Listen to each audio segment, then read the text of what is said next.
All right, I think we're live. I think we are live. Mic check, mic check.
Hold on a second. It's about to do that bullshit again.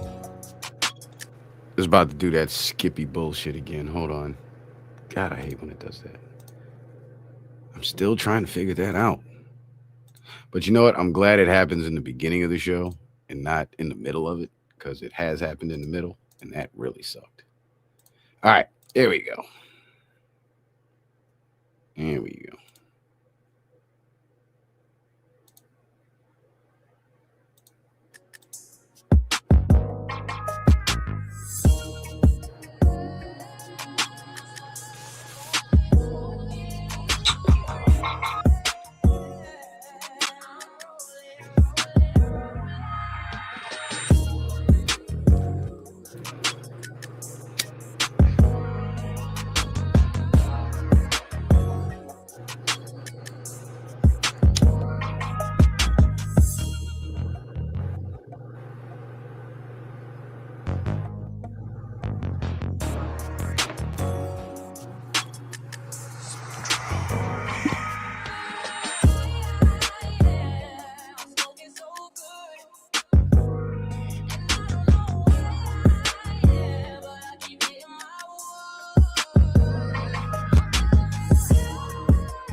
Purchase your tracks today. Purchase your tracks today.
What up, what up, what up, everybody?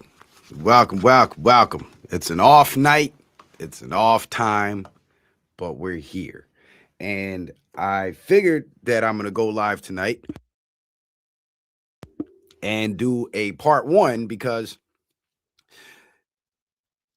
I was planning on doing the Epstein show all in one night, the Epstein Files show all in one night, but there's so much to go over because there's so many lies being thrown around and so many different points that need to be addressed that it's probably going to take and there's so many things that I have to put in perspective for you guys that it's probably going to take too long and it's going to run into like a 6-7 hour show, and I don't want to do that. So I figured I'll just break it up into parts. So this will be part one, and this is more like an introductory kind of show where we kind of go over the entirety of the whole situation. We go over the narratives that's been floating around, the logic of the situation, the logical fallacies within the situation, and some of the facts, but not all of them, because there's pages of these 3.5 million pages floating around all over the internet, and there's a lot of mentions of Trump in there. There absolutely is. No one has ever denied that. But when people say Trump is on the Epstein list, oh, thank you, Ambitions of a Writer. She said, I love listening to you, Citizen Man. Thank you, thank you, thank you. But when people say Trump is on the Epstein list, that is the lie, because the Epstein list is actually the people's names who are on the flight log going to the island. Trump has never been to the island. And on the next show, on part two, we're going to talk about the lie about the island and address a couple more lies. And then on part three, we're going to go into the mentions of Trump in the Epstein files and some of the stuff that you might see circulating on social media now that might appear to be incriminating. It's actually, when you actually look at it in its entirety, you'll see just how not incriminating it is. In fact, Trump came out after the Epstein files were released and said that he's vindicated in the Epstein files. And based on what I've been able to get my hands on and what I've seen so far, it definitely seems so.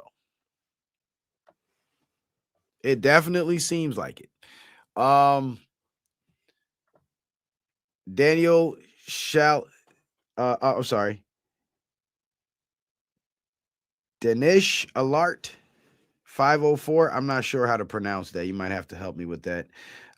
Says, will the child trafficking and SRA ever end? I guess by SRA you mean satanic ritual abuse, perhaps. You know what? I can't tell you that, bro. I can't tell you that. And I don't think it will, because here's the thing. Every single one of those people are not going to get caught, right? But what would happen is, or what's been happening, right? And I'm glad you asked that question, because now that allows me to elaborate a little more. What's been happening is these individuals that were involved in these activities. Denisha, I'm a girl. Okay, thank you, Denisha. Oh, so it's Denisha Larts. You see, it was all lowercase letters, so I didn't know where it ended and where it started. So I'm sorry. I'd have called you Dinesh and all kind of shit. My bad. I didn't mean that. Sorry. Thank you for clarifying that. Sometimes it's hard to tell with the screen names. If you capitalize the L, though, that would make a distinction. And then, my eyes would see Denisha. But yeah, my bad. I feel horrible now. Like you would think I'm a cold-blooded dude, like the way I be up here roasting these trolls and just cooking them all night. You know what I'm saying? But I really do be feeling bad sometimes. Like I end the show and I'm like, damn, did I really have to say that about him though? Did I really have to say that about his mother? Like, was that necessary? And I know you guys love it because it's funny and it's entertaining, but that shit takes a toll on me at some point. I do have a conscience. And then when it happens by accident, I feel even worse, because it's like I didn't mean, like, if I do it to the trolls, I meant to do it, but I feel bad that I did it now. It's like, oh, damn, I shouldn't have punched him in the face so hard, But like when I do it by accident, I feel even worse, because like I didn't even mean to do that. Like I still cause damage. Like I'm just a reckless motherfucker out here. I gotta pump the brakes a little bit. But anyway, what was I saying? Damn it, I forgot what I was saying, Denisha. BB Woman says that's what I love about your show. You love the troll roast. Oh man, we're gonna do more of those then. We're gonna have to do some more of those. Can anybody tell me what I was talking about before I got distracted? Oh, right. Will the child trafficking and SRA ever end? The prompt's right there. Okay, so it will. What's happened? What's been happening? This is what I'll say. What's been happening is these people that engage in these activities, they've had an entire network operating, right? Where there was government officials and law enforcement officials who were the very people who are tasked with stopping this stuff, being directly involved in this stuff, right? And then you had the regular Joes who were non-government operatives, and then of course, you had your CEOs and your executives and your high-level politicians and military leaders from all around the world and so on that were clients, the celebrities and everybody, right?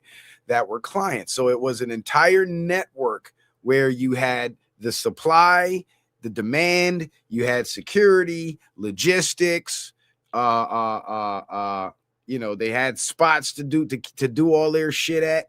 You know what I'm saying? So everything was locked down. So they were able to move vast numbers of children and victims without being detected. Because again, when you have the very same people who are supposed to be doing the detecting actually involved in the shit, nothing, those kids, nobody's coming back. In fact, for those of you who've been following me for a while, I know there's a lot of new people watching me right now, but for anybody who's been watching me, do you guys remember that slide that I showed y'all so many years ago of the human trafficking hotline phone number? And it was a collage with the Clinton Foundation's phone number. And the human trafficking hotline phone number was literally the exact same number to the Clinton Foundation. Why is that? Well, this is how well put together their network was.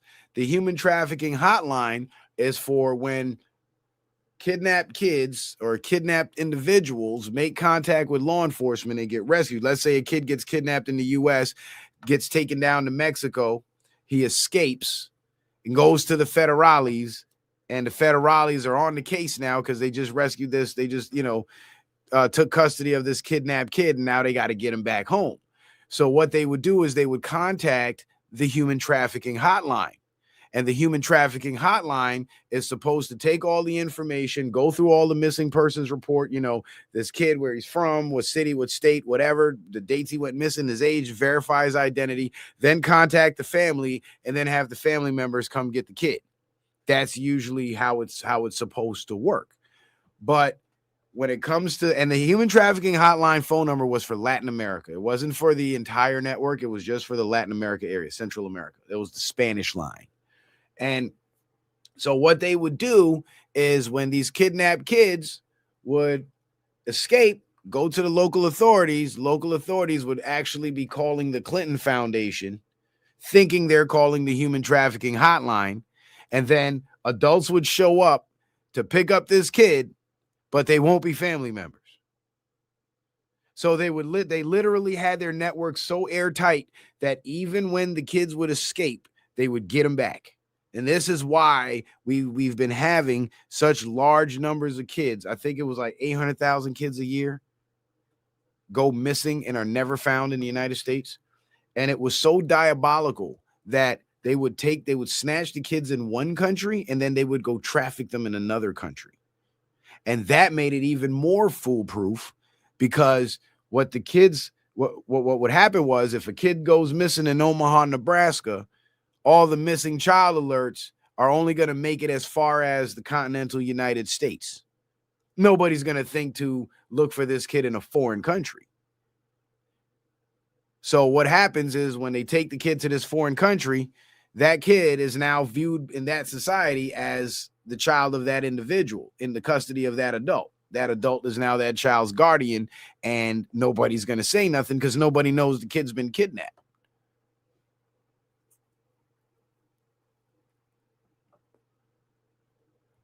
What's up, Kimmy70 on Rumble?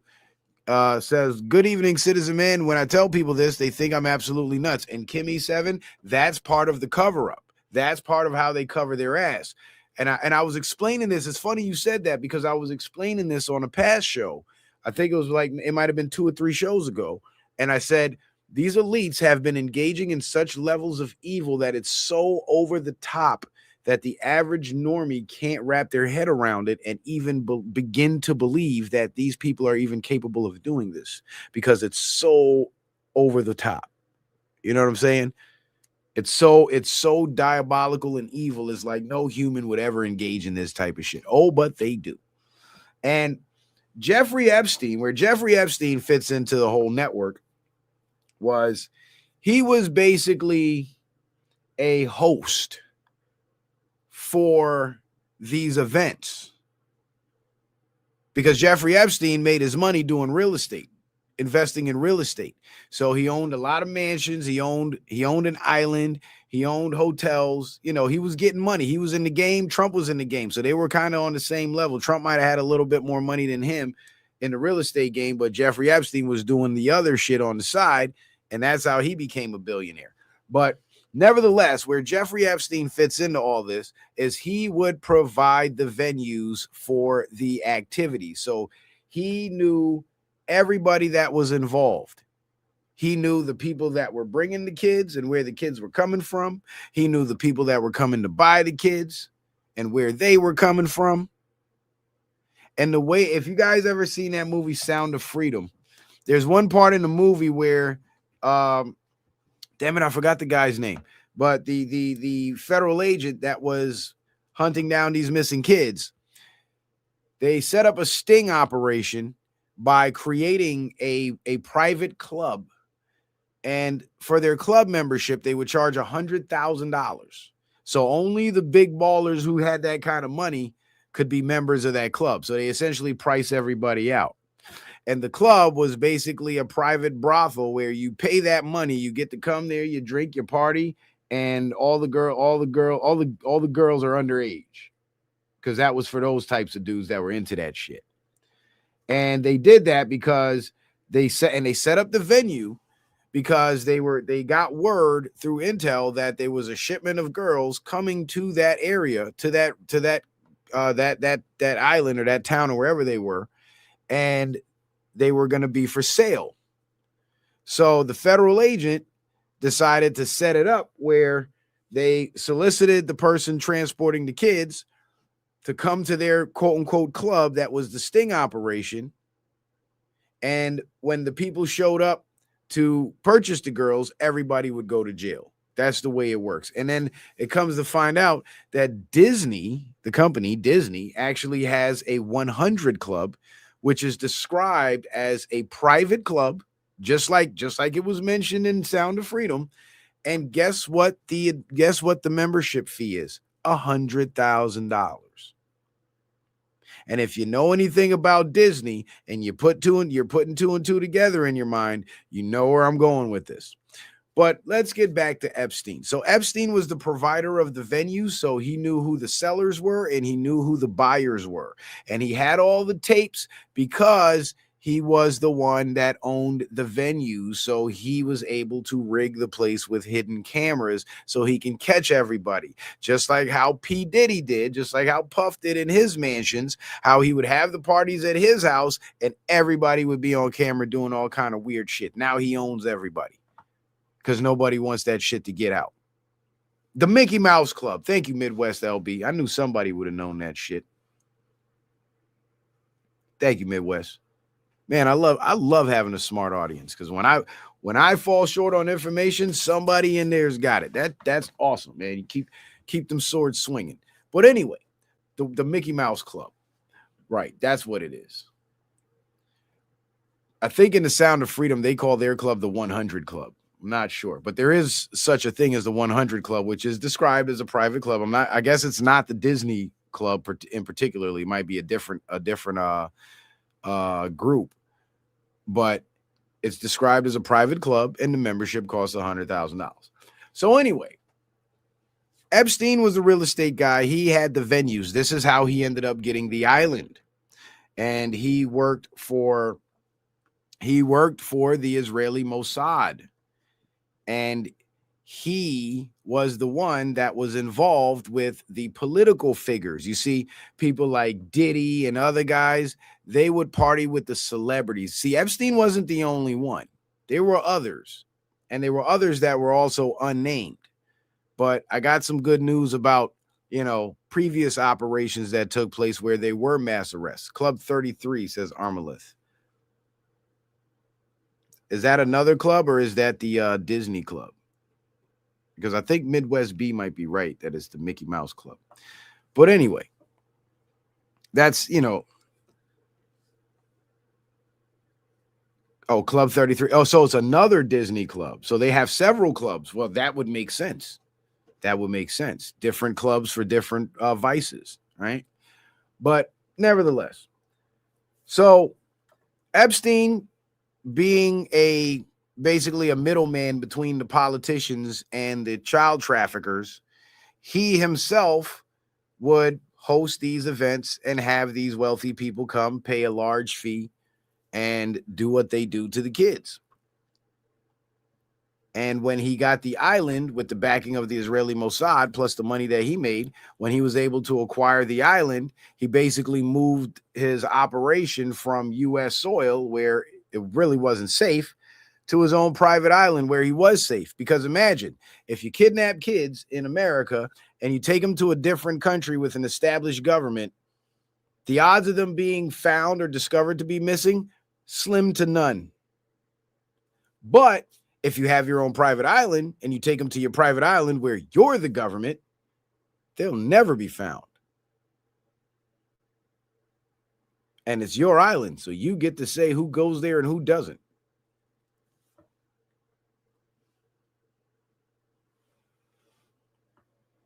But it was a real diabolical thing. And will the child trafficking and human trafficking ever stop? That was the question that I was attempting to answer before I got sidetracked. So let me rewind back to the beginning, since now I've explained the network and how it worked. Let's get back to the beginning. Will it ever stop?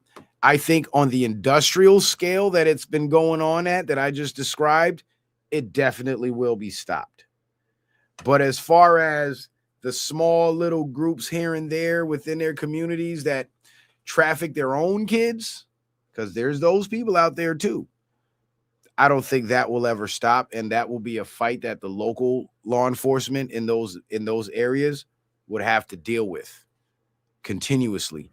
But the good news is even that's going to be reduced significantly, because thanks to these federal operations, when everything is declassified and all the information about the operations and the arrests go public, the local law enforcement will be able to use those documents, those publications, as a training resource to learn how these networks operate, how to detect these people, what the coded language may be, shit like that, which will make them more effective at stopping these child traffickers. But as far as the industrial scale to which it's been happening, nah, it ain't happening no more. That shit's over with.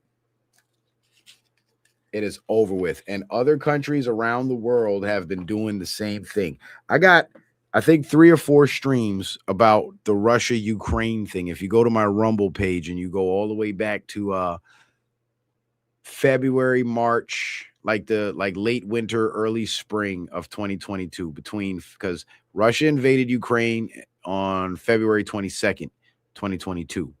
Oh shit, 22222. Or was it the 24th? Something like that, somewhere around there. And while that was going on, more and more was coming out about Ukraine. And one of the streams that I did, I played a video from a Russian commander who was operating in Ukraine, and he described finding several facilities where children were being harvested for their organs, like slaughtered like cattle. And you could tell by his demeanor and the way he was speaking Russian, so I was reading the subtitles, but just based on his demeanor and the way he was saying it, you could tell he wasn't acting. And that's one of the reasons why Russia invaded Ukraine, because that region of Ukraine, they had a lot of that shit going on over there because the Ukrainian government were they had beef with the ethnic Russians that lived in that part of Ukraine, because that part of Ukraine used to be Russia, used to be Russian territory. And once Obama staged the overthrow of the elected Ukrainian government in 2004, you guys remember those riots? And then they installed a puppet government. I think the dude's name was Poroshenko. I'm not sure, but they installed a puppet government, and the puppet government proceeded between the years of 2014 and 2022. They proceeded to start carrying out a genocide in eastern Ukraine, in the Crimea, and they were killing the ethnic Russians. And I showed the articles of the people there crying out for help because they were being genocided by their nation's government. And if I'm sure if you guys remember, all between 2015 and 2017, 2018, you were hearing all this about the war in Donetsk and the Crimea and the Russian separatists and all that shit, right? Well, what was actually happening then was Russia was funding militias over in Russia was funding militias. I don't know what just happened. Somebody named Dante added me to a pool for put $1 in to win it all. I don't know what that is. I've never seen that on Cash App before. Hold on a second.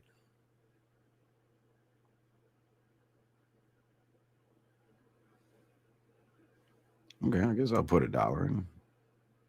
Hey, it said contributing. The lowest option it gave me was $5. Hey. Well, before I do this, is this a scam, y'all? Did y'all ever got these? Is that a scam?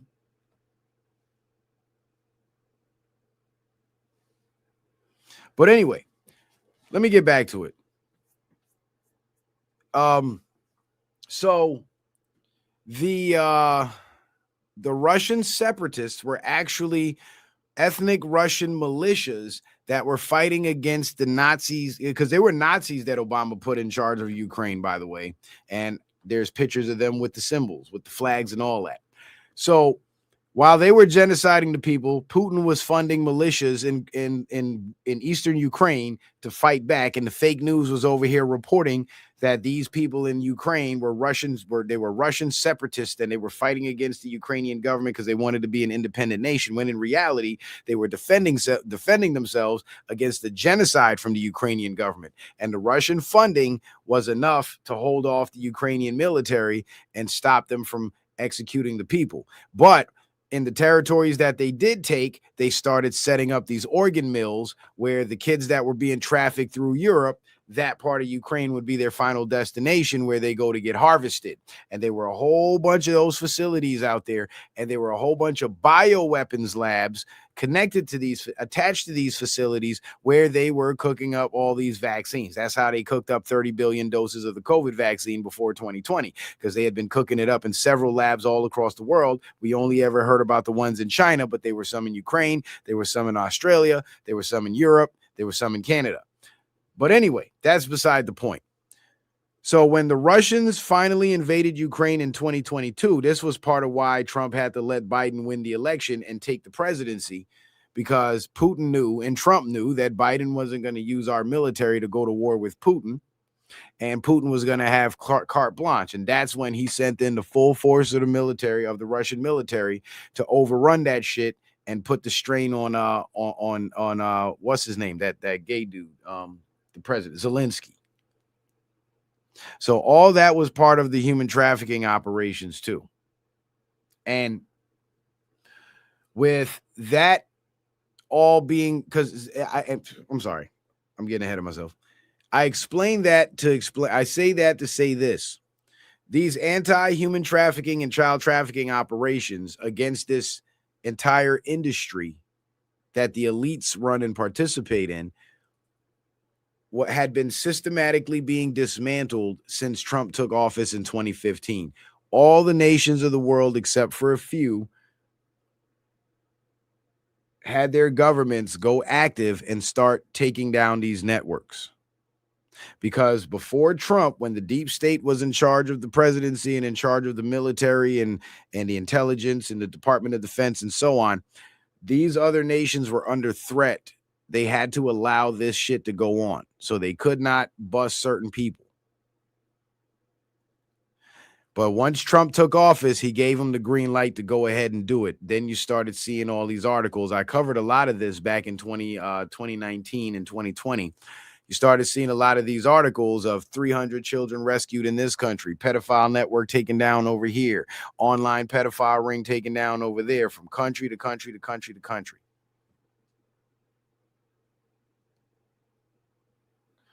And now we're finally at the point where the American politicians are going to pay the price for their crimes. But it all has to be done all at once. It can't be, what's the word I'm looking for? It can't be half-assed.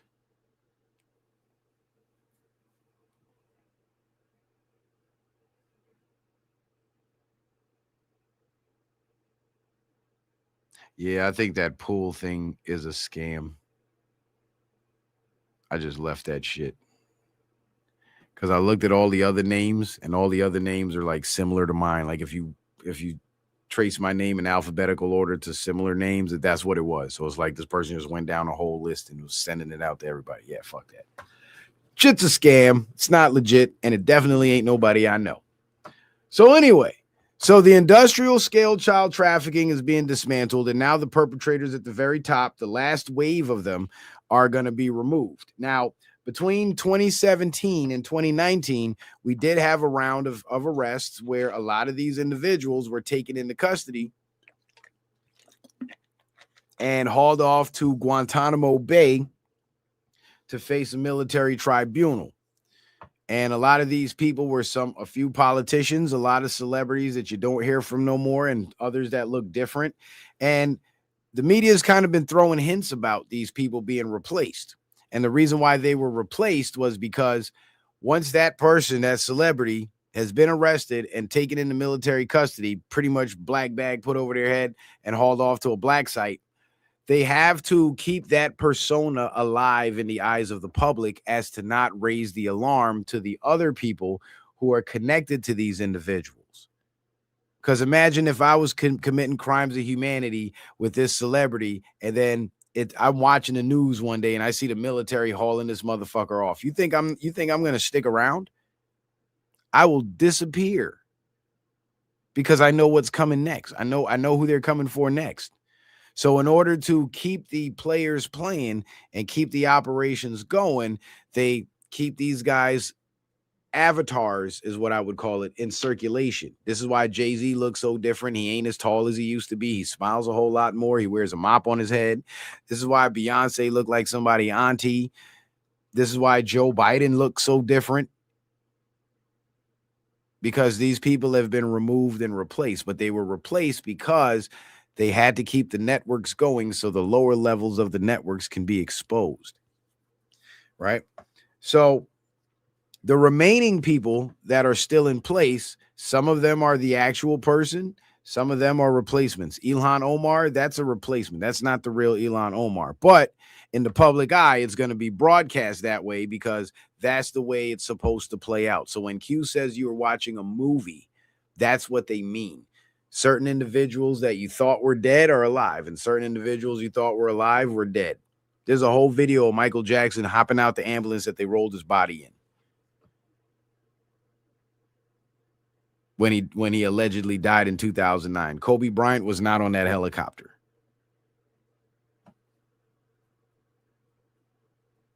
And a lot of these people, they fake their deaths because they go into custody. They go into hiding. Because if you're dead, nobody's going to try to kill you, right? Makes perfect sense. But nevertheless, dealing with it on the surface level, just taking everything we see for what we see, right? That's the way we're going to play it with this Epstein thing, because that's the way it's going to be broadcast, right? They've been putting out all these lies about Trump and harping on the fact that Trump is harping on the fact that Trump is mentioned in the Epstein files because they desperately want to get Trump out of office, because Trump has turned the full force of the military and the federal government against these people. So their main force of protection, being their control of the U.S. government and all the agencies, has been stripped away from them. And that force of protection has now been turned against them. So they're all out of options and they got nothing left except to try to fight as hard as they can to get this man out of office so another puppet can get in there and restore the system back to what it was. But that's not going to happen.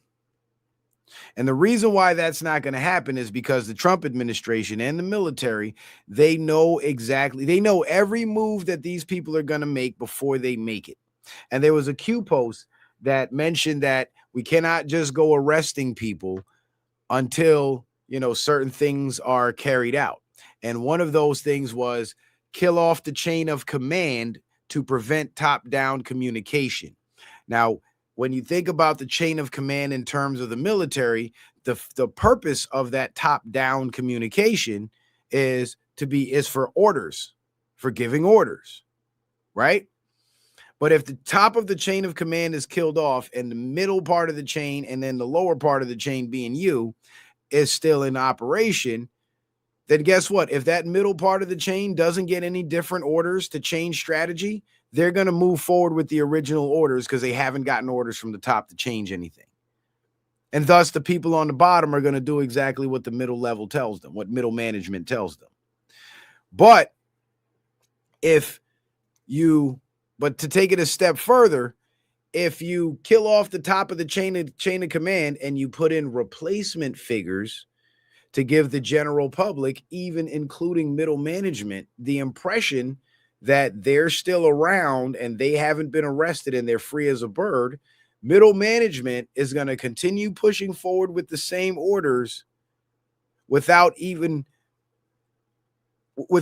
questioning it, because they'll be perpetually waiting for the top level of the chain of command to give different orders. But if the top level of the chain of command is still around doing press conferences, posting on social media, but they don't change the orders, guess what? The orders don't change. So that's how you trap the lower levels. That's the purpose of the replacements, to keep the lower levels following the same plan.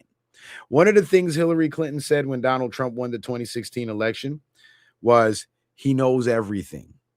That's what she said. And the reason why she said that is because a lot of the information pertaining to the child trafficking network industry that they had set up, a lot of that information was hidden and classified, because every once in a while there'd be incidents. There'd be incidents where federal law enforcement who's unaware of what's going on would arrest one of the big players for heinous crimes, and then orders would come down from the top to let that person go. But it's been documented that this person has been arrested and what the charge was. You see what I'm saying? It's been documented that this person has been investigated and what the charge was.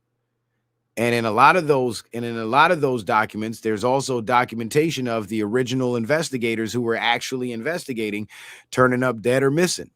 Hence the 159 people dead, the 159 bodies behind Hillary Clinton.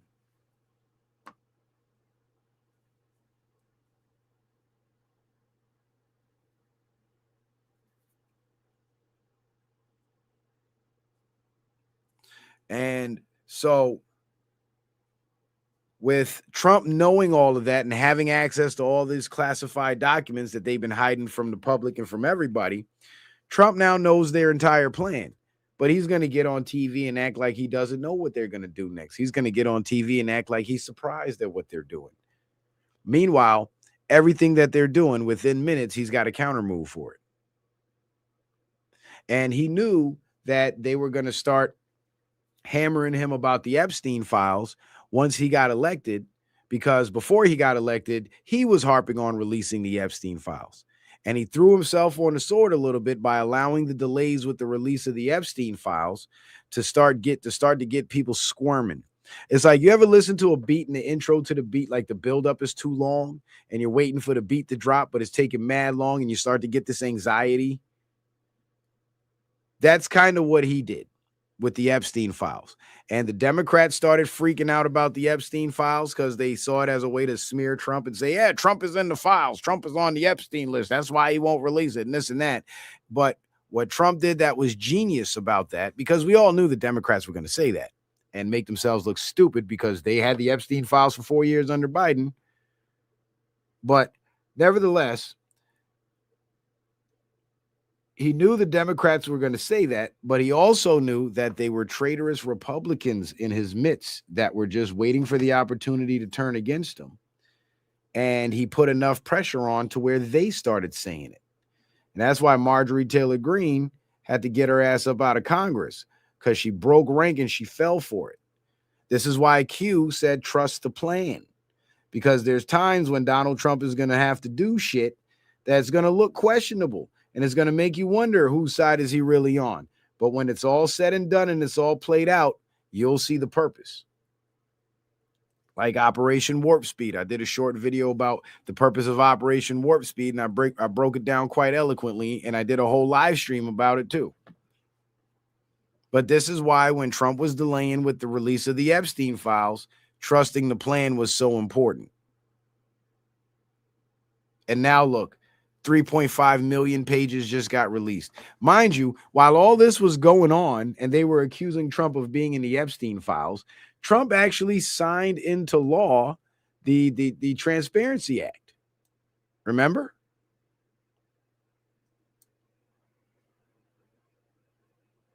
And here we are on January 30th or 31st.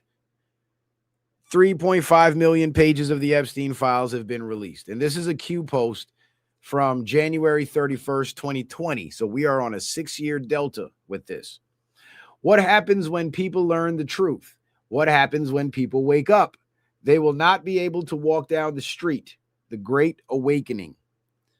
And this is what they're afraid of. And this is why Trump was dragging his feet about the Epstein files release, because he needed the weak Republicans to show themselves so he can get them out of his midst. So when it's time to make the next move, he knows that he's got people in a circle that won't fold. He put the pressure on, and people like Marjorie Taylor Greene folded. And now that the Epstein files is released, we see that it's a lot of it's almost all those Democrats in that shit and all their affiliates. But what happens when people learn the truth? Not only the truth about Epstein and what his people were doing, but the truth that the narrative they've been selling you this whole time about Trump being on the Epstein list and involved in the pedophilia is false. That truth. And what happens when people wake up? Nothing the media throws at Trump is going to work, and he will have overwhelming support of the American people. They will not be able to walk down the street, right? And the people that's been lying to us this whole time about Trump bad, Trump bad, Trump bad, we're going to see them to be bad. And those crazy liberal lefties that they've been, those attack dogs and those wind-up toys that they've been turning loose in the street are going to turn on them. And you know what's funny? Here's the funny part. Go look at what's been happening in New York City the last couple of days. It turns out in the Epstein files, there's emails between Mom Donnie's mama and somebody else discussing her being at an Epstein party with Bill Clinton. And I think it was Harvey Weinstein. And now Mom Donnie is having financial problems in New York City because of all the bullshit he was doing with the money. He's trying to raise taxes on the rich, which has become grossly unpopular because people figured it out. You raise taxes on the rich, life gets harder, shit gets expensive. And those mobs that were swarming and fighting with ICE have now turned their attention to his house, and they're swarming his house.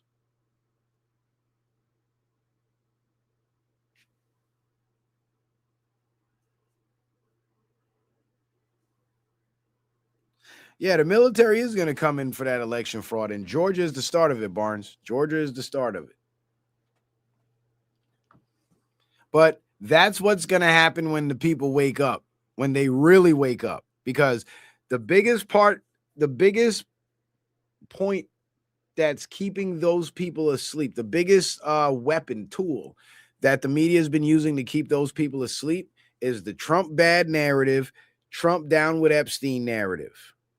Because they've been told for 10 years straight consistently, Trump bad, Trump bad, Trump bad, Trump bad, Trump bad, Trump bad, Trump bad. And now Epstein has been seen to be one of the worst of the worst.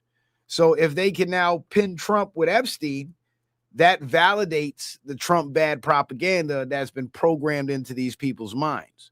But once these people wake up and actually realize that all this shit they've been telling us about Epstein, Trump being involved with Epstein, is an absolute lie, and it's all written right here in the Epstein files, then they'll never fall for that propaganda again. And they're going to turn on the people that's been lying to them. And all that vitriol and hatred and energy that they've been having towards quote unquote MAGA and Trump supporters, all that shit's going to turn right back around on them. Just like it's happening to Mom Donnie right now. Literally right now.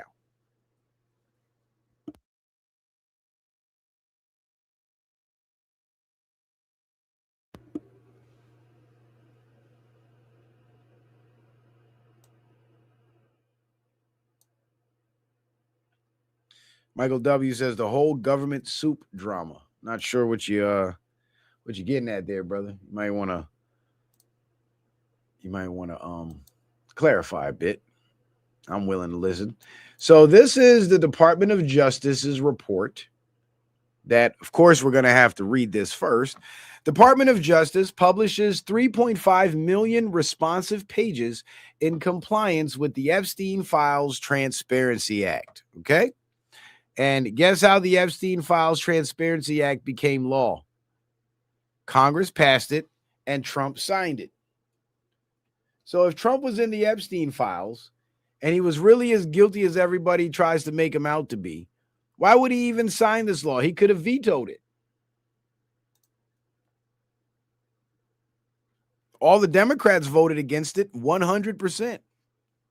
I believe that's correct. Somebody correct me if I'm wrong.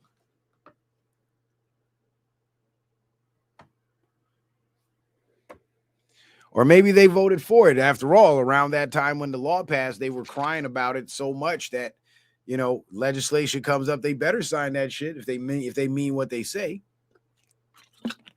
But let's see.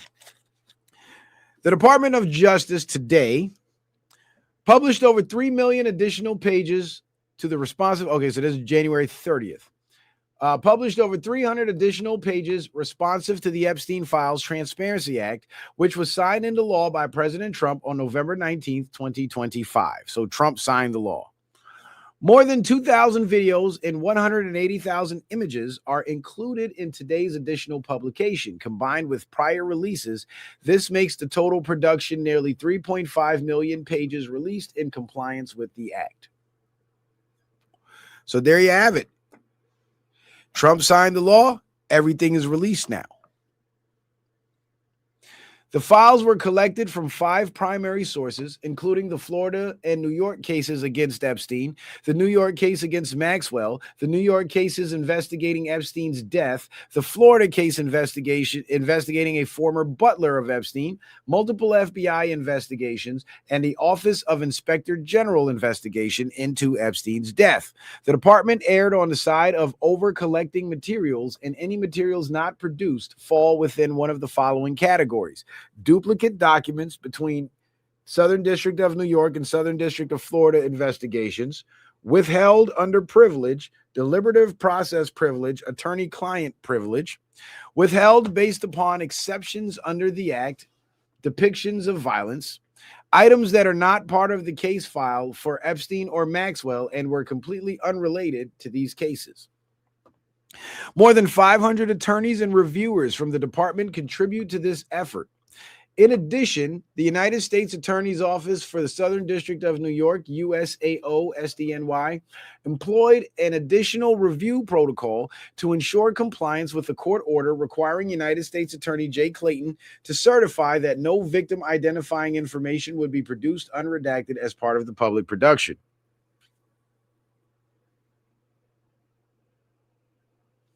Through the process, the department provided clear instructions to reviewers that the redactions were to be limited to the protection of victims and their families. Some pornographic images, whether commercial or not, were redacted, given the department treated all women in those images as victims. Notable individuals and politicians were not redacted in the release of any files. This production may include fake or falsely submitted images, documents, or videos, as everything that was sent to the FBI by the public was included in the production that is responsive to the act. So in other words, they're saying that some of this information, some of these pictures and these documents were sent to us by the people, and people are full of shit, so some of this shit might be bullshit. So they're basically saying, we're giving you everything we got on the case, including everything that the World Wide Web outside sent us, and just read it with caution because not all of it is factual. Keep that in mind. Throughout this series, this is only part 1, but I'm going to keep pulling this slide on part 2, part 3, 4, how many ever parts we go, to remind you guys that the Department of Justice themselves says in plain English, this production may include fake or falsely submitted images, documents, or videos, as everything that was sent to the FBI by the public was included in the production that is responsive to the act. Some of the documents contain untrue and sensationalist claims against President Trump that were submitted to the FBI right before the 2020 election. And on part 2, we're going to get into that. To be clear, the claims are unfounded and false, and if they have a shred of credibility, they certainly would have been weaponized against President Trump already. To access the full letter the Justice Department sent to Congress today, visit this link here. And to access all the files, you can visit this link here. And the way you get to this page is you just go to Google and you search DOJ release of Epstein files. And you'll find this headline, and you just click on it, and it takes you right here, and you can read it for yourself, and you can click the links to access the actual files, all 3.5 million pages. That's a lot of fucking pages. But that part about information collected from the public might not all be true. That's the part you got to pay attention to. Now, the Grammys just happened, and at the Grammys, it sounded to me from the reports I've been reading is it was a bit of a Trump bashing session, and Trevor Noah, this unfunny wannabe comedian, he got up on stage and publicly said that Donald Trump went to Epstein's Island with Bill Clinton. And Donald Trump actually gave a statement in response to this, where he threatened to sue Trevor Noah. And his statement was pretty strongly worded. And he mentioned other liars that he sued for defamation. I think he won through about $375 million from CBS because of a lie they told on him.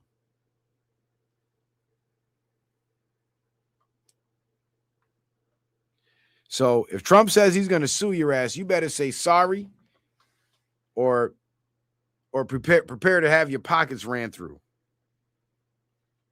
Midwest B said, I was just about to bring this up. Midwest LB. That's funny. We on the same wavelength. That's what that means. We on the same frequency right now. But it's been proven that Donald Trump has never been to Jeffrey Epstein's island.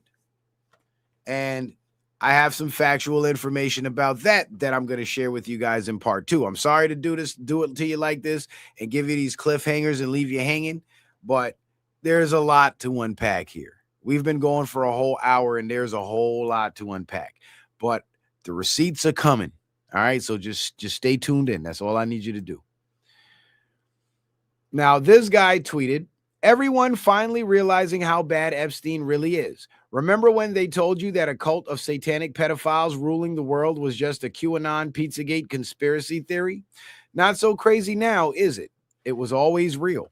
Yeah, we've been saying this shit forever. And I'll tell you, when I first heard about it in 2017, 2016, 2017, I myself had a hard time believing it, but I had to go look it up. And once I looked it up, it sent me down a rabbit hole that I don't think I ever came back from, because it just kept getting worse and worse. And the people involved started becoming more and more powerful. And it's scary.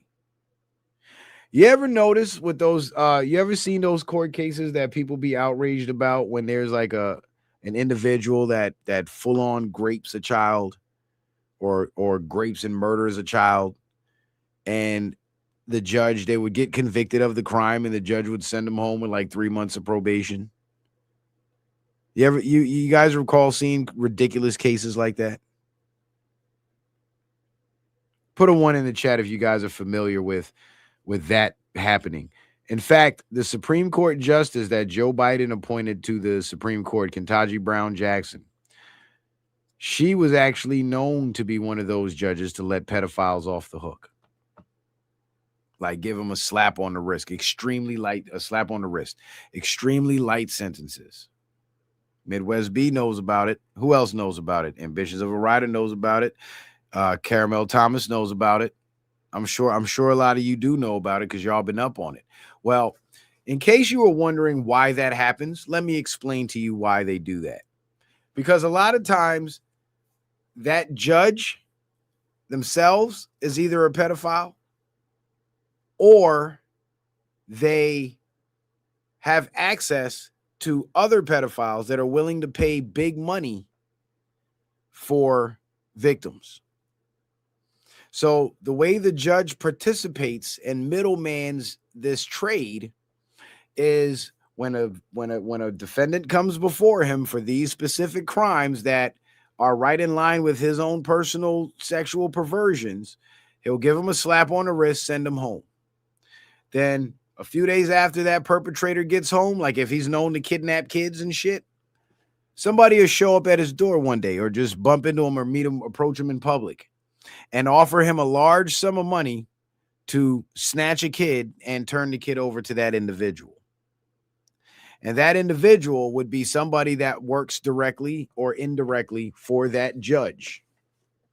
So that judge would send a soldier out, send a worker out to go pay the pervert, the pedophile that he let off the hook, that he didn't put in prison, to go snatch him some kids. Then when the worker pays the fee, brings the kid back, the judge would then either have his way with the kid or forward that kid on to somebody who is willing to pay money for that child, and they get paid that way. So they invest a little bit of money to go snatch the kid. They basically buy the kid, and then they sell the kid to another pedophile if they're not into it themselves, if they're not buying that drug for themselves. That's the real reason why these judges have been making such insane rulings like that, because they're letting the individuals who are into that shit off the hook, because they then turn around and use them as assets to acquire victims.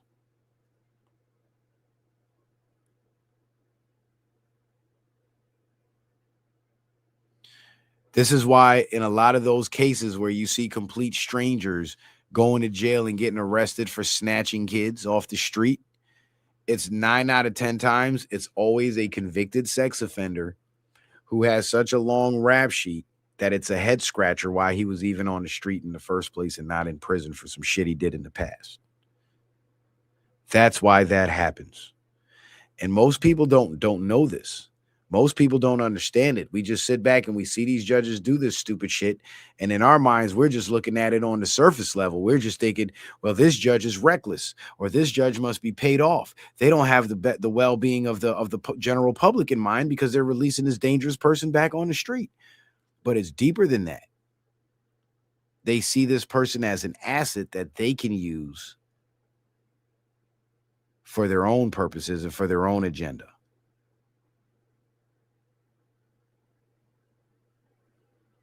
Because at first glance, you would think, well, if the judge is letting these criminals off the hook, the criminals must be buying off the judges. But then when you look at a lot of these pedophiles, they be broke. They be broke as fuck. Can't even buy themselves a car. You going to buy a judge? It's $20K minimum to buy a judge. And that's a bullshit county judge.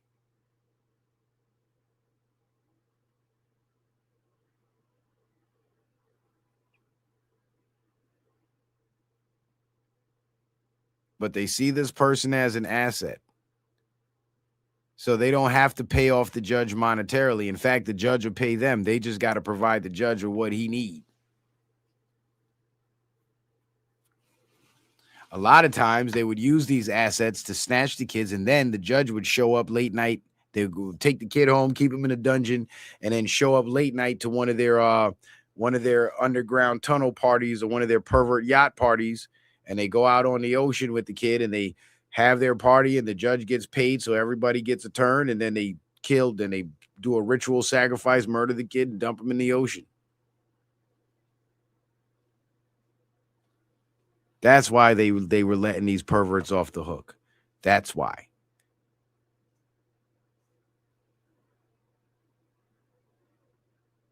It wasn't just for the surface reasons. It was a lot deeper than that. So when I say this network was operating at an industrial scale, it was. But now, thanks to Trump's operations, they're out of options and they're out of gas. And they can't operate anymore.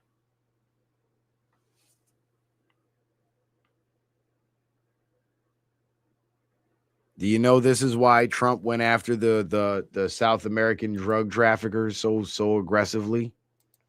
It wasn't just because of the drugs they were bringing into the country. It wasn't just because of that.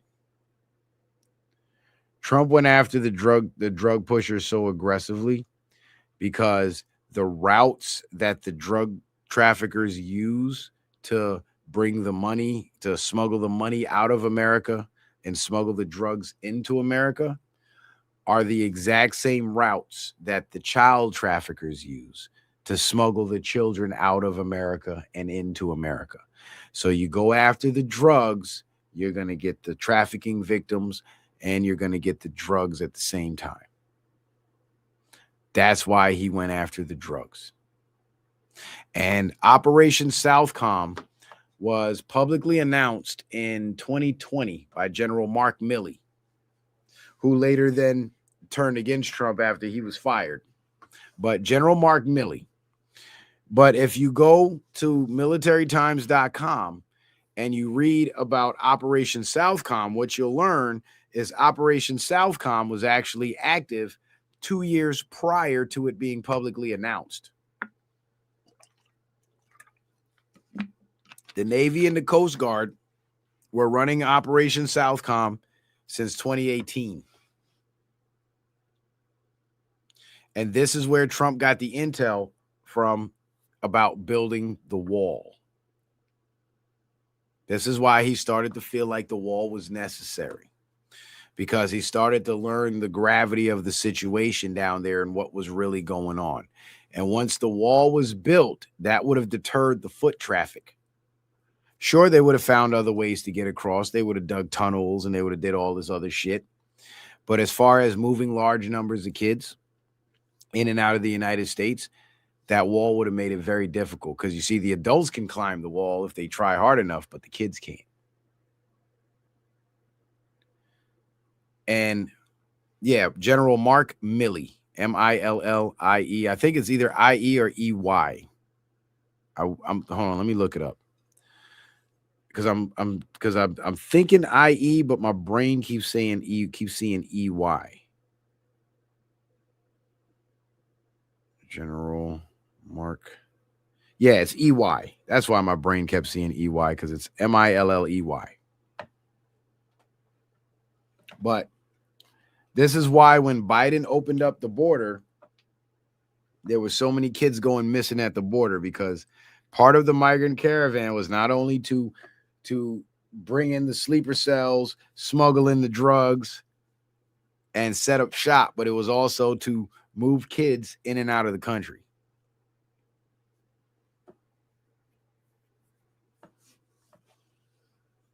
And Hillary Clinton was deeply and heavily involved in that operation. Well, of course, before 2017, 2018 came around and she was gone. But nevertheless, we'll talk about that in part 2. But nevertheless, the Trump-Epstein connection, the connection they're trying to make between Donald Trump and Jeffrey Epstein, it's all based on lies. It's false. And the only thing they have to hang their hat on is questionable information. And for the people that have been bought into the Trump bad narrative this entire time, it's very easy now to get them to grasp on to Trump and Epstein are buddies, because they already have it in their mind that Trump bad. So it's easy to sell that lie. But now that the documents are out and people like me are out here doing these broadcasts and reading these documents and breaking it all down, the public is going to start to see now that, man, my nose is itchy as hell. The public's going to start to see that all that scratching ain't nothing there. The public's going to start to see that it was all a lie. And then the first thing they're going to wonder is, well, why did you lie to me about this? Why couldn't you just be truthful? We know Epstein is bad. So why'd you have to throw Trump in with it? And this is the logic versus the logical fallacies that I keep talking about, where all the other presidents that were down with Epstein didn't do nothing about him. Trump was the only one that had him indicted. If Trump was involved, he would have never done this, because if Trump didn't have him indicted, there would have been no talk of Epstein files. Hell, most of the people that's crying about Epstein now wouldn't even know the man existed. Hell, most of them didn't know he existed until Trump indicted his ass.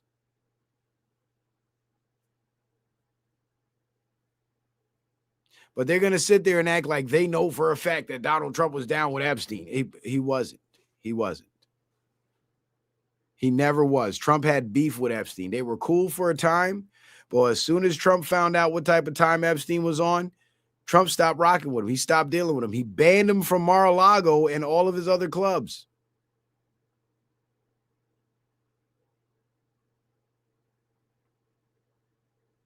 Trump was like, get away from me. I'm not fucking with you. Get from around me. And as soon as he became president and had the ability to lock his ass up, that's exactly what he did. Doesn't sound like a man that was in cahoots with Epstein to me. But the fact that they're able to get people to believe this lie is because they've gotten people to believe the basic fundamental lie. Remember, you guys, when I was explaining this to y'all a few months ago about how they propagandize you? First, they put out a base lie. A premise, a false premise. And once you buy into that false premise, every other lie that they base on that premise or can be supported by that premise is now going to ring true to you.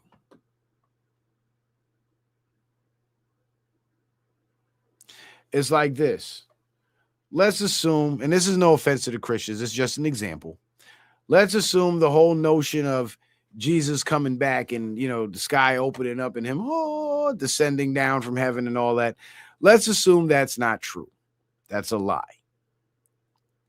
And we know it's a lie, right? Let's just assume that. Now, this is just theoretical. And I don't care whether you believe it or not. This is just for the sake of the example. So just follow me. Let's say it was a lie. And you knew it was a lie. If a false prophet came to you and said, hey, Jesus is coming back, you know that, right? Well, he's going to come back on the 3rd of July. Or he's going to come back on the 12th of September. Are you going to be prone to believe that if you didn't fall for the first lie? No, you're going to be like, man, shut the fuck up with that bullshit. Ain't nobody coming back, man. Get out of here with that shit. You know, because you're not going to believe it. You're not going to believe the lie that's founded on the false premise. But let's say you do believe the false premise. Now, if a false prophet comes along and says, Jesus is coming back on the 13th of November, now you'll be more, you may not believe it, but he'll be able to get more people prone to believe that date. This is why there's been so many false prophets putting a date on the return of Christ, and then people find out that it was a lie. Because it's quite possible that it could be founded on a false premise. People ask me all the time, they say, you going on religion and you talk about Jesus and this and that and that. Well, here's the thing. I believe in God and I believe in Jesus a little bit differently than traditional Christians do, right? I don't believe that Jesus was a real man that truly existed, but I do believe the story and I do respect, you know, the way he moved and the way he carried himself. And I do think that he is the highest example of what every human being should be. Absolutely. And imagine if every person on earth had the heart that Jesus had, whether you believe the story or not, just think of the character Jesus. If everybody on earth had that heart, we would not be dealing with any of the evil that we're dealing with right now. And in the book of Revelations, and it talks about the return of Christ, it says that the return of Christ will entail kind of like something like a purge where the new Jerusalem will be established and it'll be a kingdom of heaven. It'll be a kingdom of God where everybody's godly, right? That happens. Jesus comes back and that's what he establishes, right? So think about this. And this is the way I look at the return of Christ.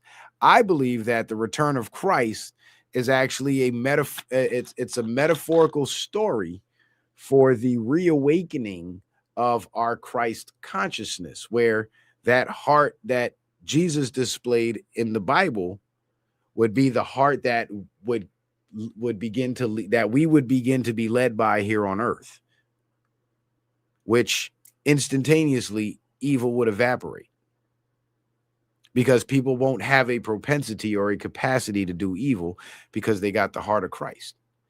So I think the return of Christ is going to be the return of Christ into the hearts of men, not some guy coming down from the sky and putting whip to ass.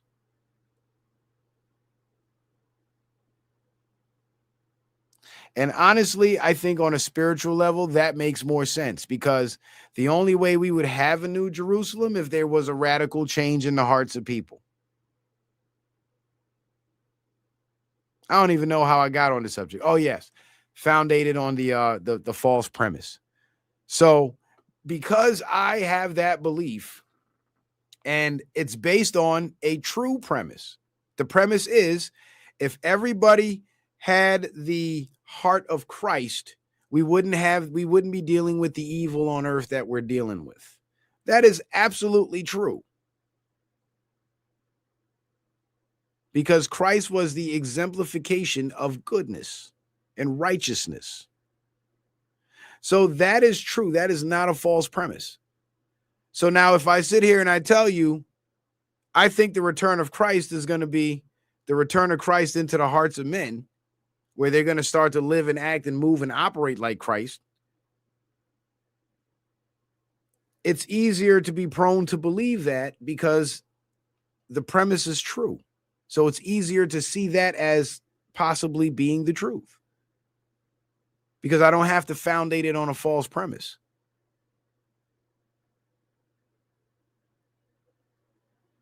And because it's a transformation that's going to happen within our hearts individually, it's an individual thing. So I don't even think it's going to be a one-time event. I think it's going to be a long process over a long period of time, and it might take several generations. Because as you know, kids turn out exactly the way you raise them. And some kids turn out to be fucked up adults because they were raised by fucked up parents. And some kids turn out to be wholesome adults because they were raised by wholesome parents.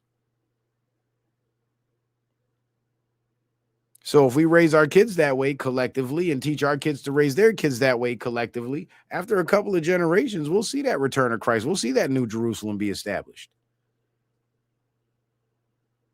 And that's based on a real true premise, a factual thought that anybody can get behind, because you don't have to do mental gymnastics or suspend your disbelief or go by blind faith to actually see it as possibly being true, to see it as a viable theory.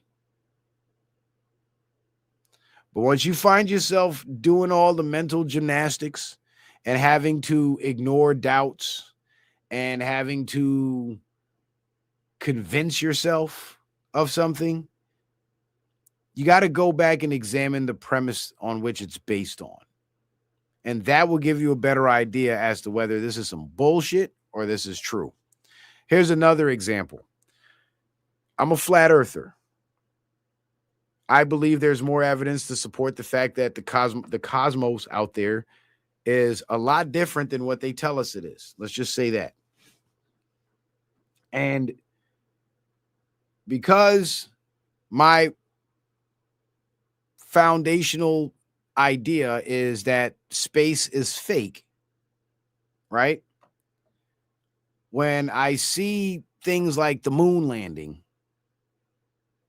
I automatically know it's fake because you can't land on the moon.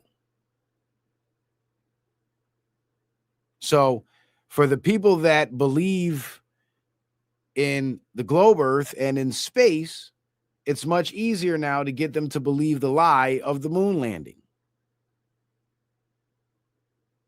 You see what I'm saying?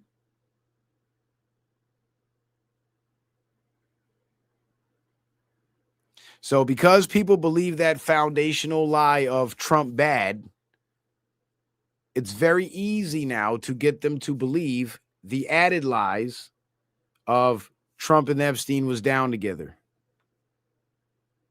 was down with each other. You see how that works? That's why it's very important to dispel the foundational lies, so all the provisional lies that are based off of that foundational lie can't stick. And that's why they get so mad at Trump supporters and they like to talk down to Trump supporters a lot, because the way we look at it is Trump's not the bad guy, because I'm watching all the bad guys try to tear this man apart limb by limb. There's no way he could be the bad guy. Or if he was the bad guy, something he's doing now is antithetical to what the bad guys want. That's why they're trying to destroy him. Because every other president was a bad guy, was doing what the agenda required them to do. And guess what? They got mad love. George Bush murdered 3,000 Americans in front of our faces bright and early on a fucking Tuesday morning and didn't get a fraction of this hate. And he was really down with the pedophiles sacrificing babies and eating shit. But somehow everybody got smoked for Trump. And you know what? I'll tell you right now, I've been that guy. I've been that guy who's been in the right while everybody else has been fucking wrong. And I've been gaslit and made to feel like I'm crazy and I didn't know what the fuck I was talking about. And then years later, I was vindicated. So I know what it's like to be Trump and be under the gun like that, but be in the right. That's why I fuck with him. I could relate. And the fact that he's doing this for the sake of his country is even more admirable. The man started with $10 billion.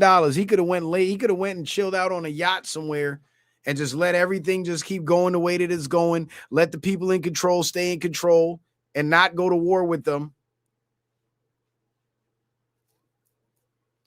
And minded his fucking business. And he would have still had his money and then some. But by the end of his first term, he went from $10 billion to $2.5 billion. He lost 75% of his wealth.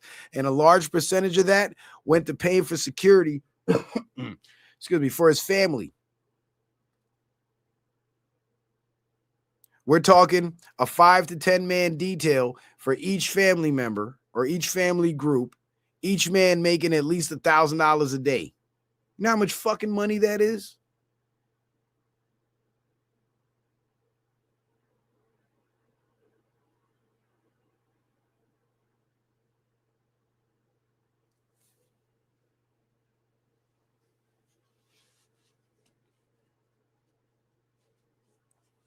But somehow we're supposed to believe that he's one of the bad guys. I don't believe it. I don't believe it. Because from what I've seen, and I have the research to back it up, I'm not just talking out my ass, and I'm not just a blind follower. But a lot of times you'll have people try to disparage people like me just because I support Trump, because, well, the trendy thing to believe is that Trump bad, right? The trendy way to go is Trump bad, and anybody that support Trump is a cornball. Anybody that support Trump is bought into the system. Anybody that support Trump is lame. When, mind you, Trump is the one fucking dismantling and destroying the whole system from the inside out. Everything that we know that's evil about the government that's happening now, 90% of that shit was discovered once Trump came on the scene. That should mean something. That should hold some value to you. He told on them. He exposed them. So even if you think he's evil and he's bad, you should at least respect him for that and use that knowledge to your benefit. He showed you the threat. You see the threat. You know what the threat is. Move accordingly. Fuck how you feel about the man. This ain't about feelings. This is about facts. And the fact is, I respect the man that is willing to put his life on the line for his country because he loves his country.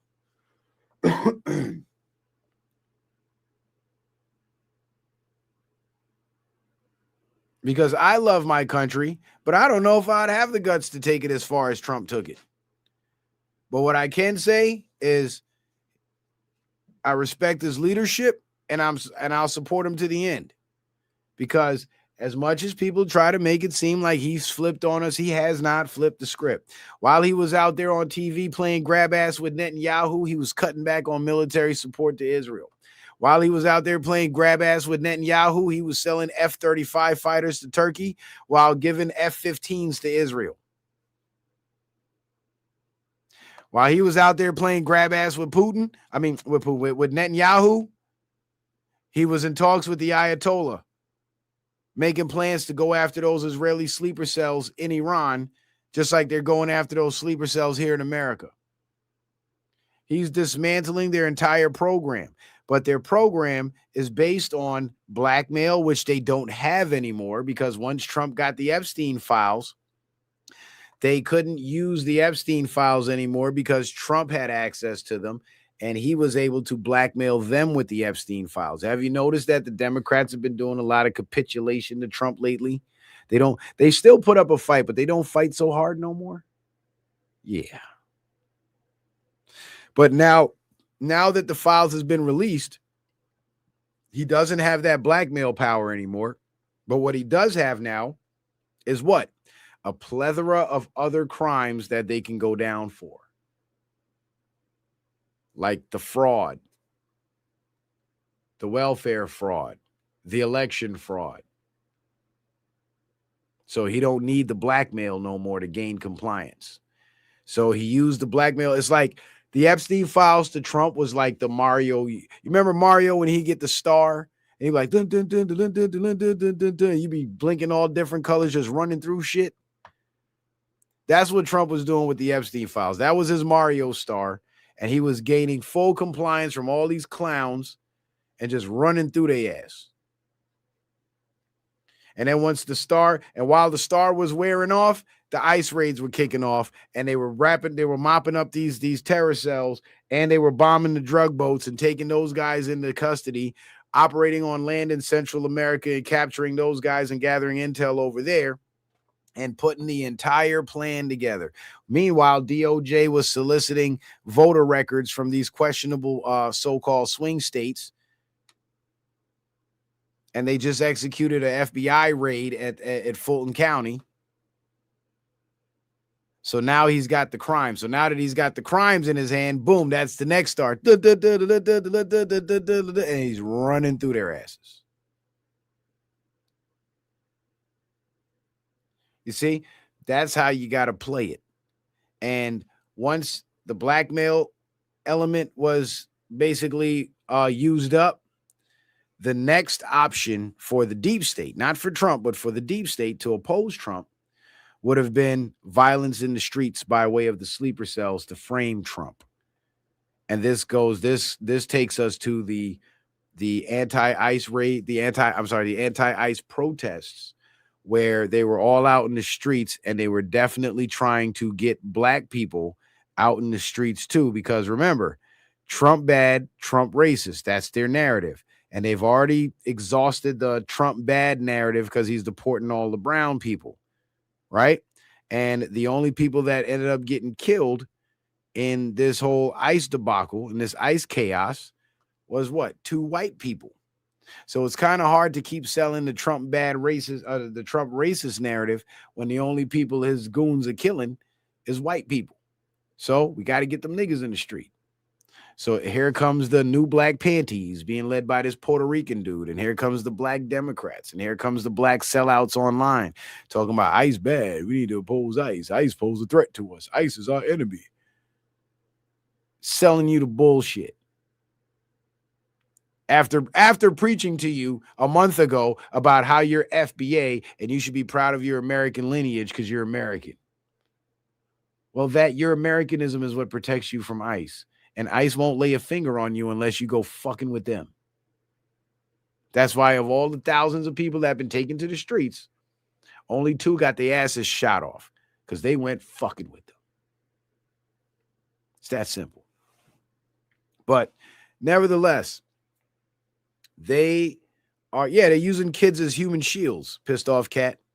I mean, these are the same people that want to sexualize your kids and feed them to pedophiles. So, I mean, of course, they'll put them on the front line where they can get harmed and slapped in the face with pepper balls and shit.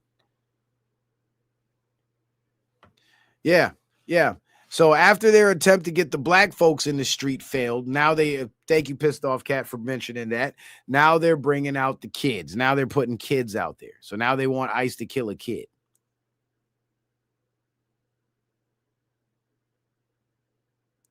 And I wouldn't be surprised if it ends up being a situation where some dumb bitch got her baby in the car and she's on ICE watch and she blocks the road like Renee Good and then tries to run over the ICE agent and he shoots in the car and hits the baby.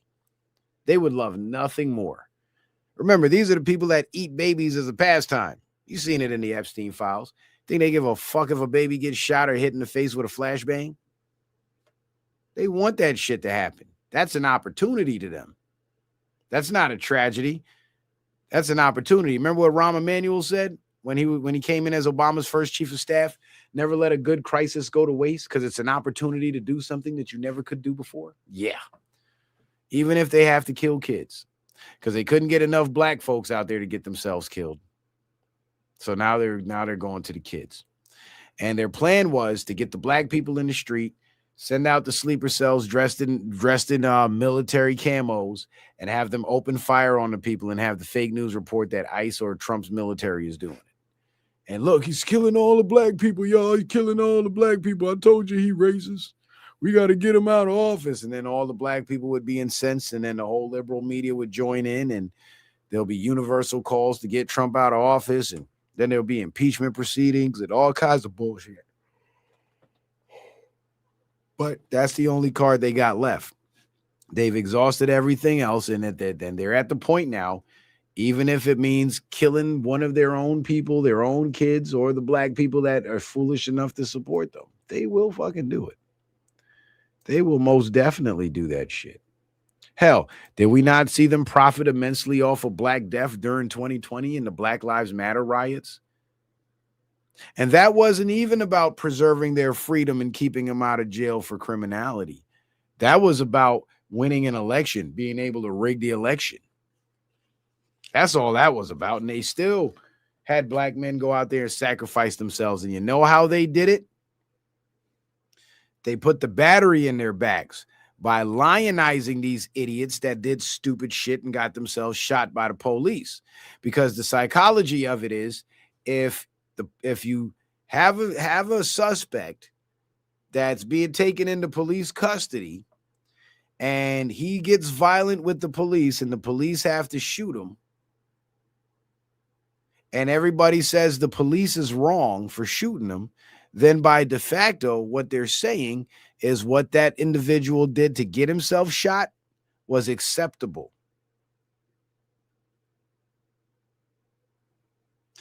And because they were victimizing and lionizing the idiots that were getting themselves shot, other idiots fell for that psychological trick and ended up getting themselves shot by mimicking the behavior of the previous dummy that got himself shot. Because mama was watching CNN and CNN said that the cops ain't allowed to shoot me if I pull a knife on them. Yeah, well, then you go out in the street and you pull a knife on the cop, thinking the cop would be in the wrong for shooting you. He shoots you, and now you're wondering what happened.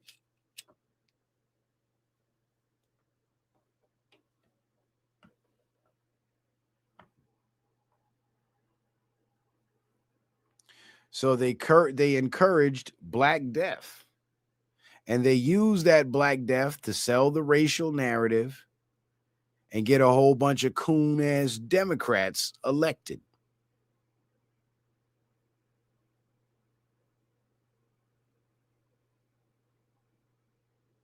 But this time, their play wasn't just to win an election. Their play would be to not only put Donald Trump out of office, put him out of business, and put him in prison if possible.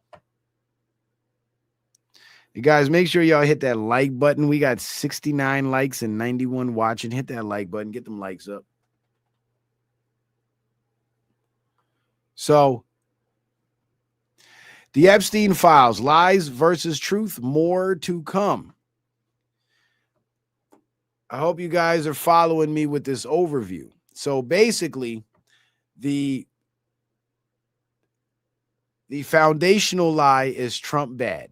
And that lie is used to support the additional lie that Trump is bad with Epstein. So what we will do in this series is we will go through point by point, receipt by receipt, and debunk that lie and give the people the truth so the people can actually see who's been really lying to them. Don't believe for a second that Donald Trump was down with Jeffrey Epstein. Even if you haven't seen the receipts yet and you're waiting for me to show you the receipts, in your time waiting, be of the assumption, if you're going to take a side and assume something, assume that Donald Trump is going to win this and he's going to come out on top of this. Because that was my assumption. And I made that assumption based off of certain facts.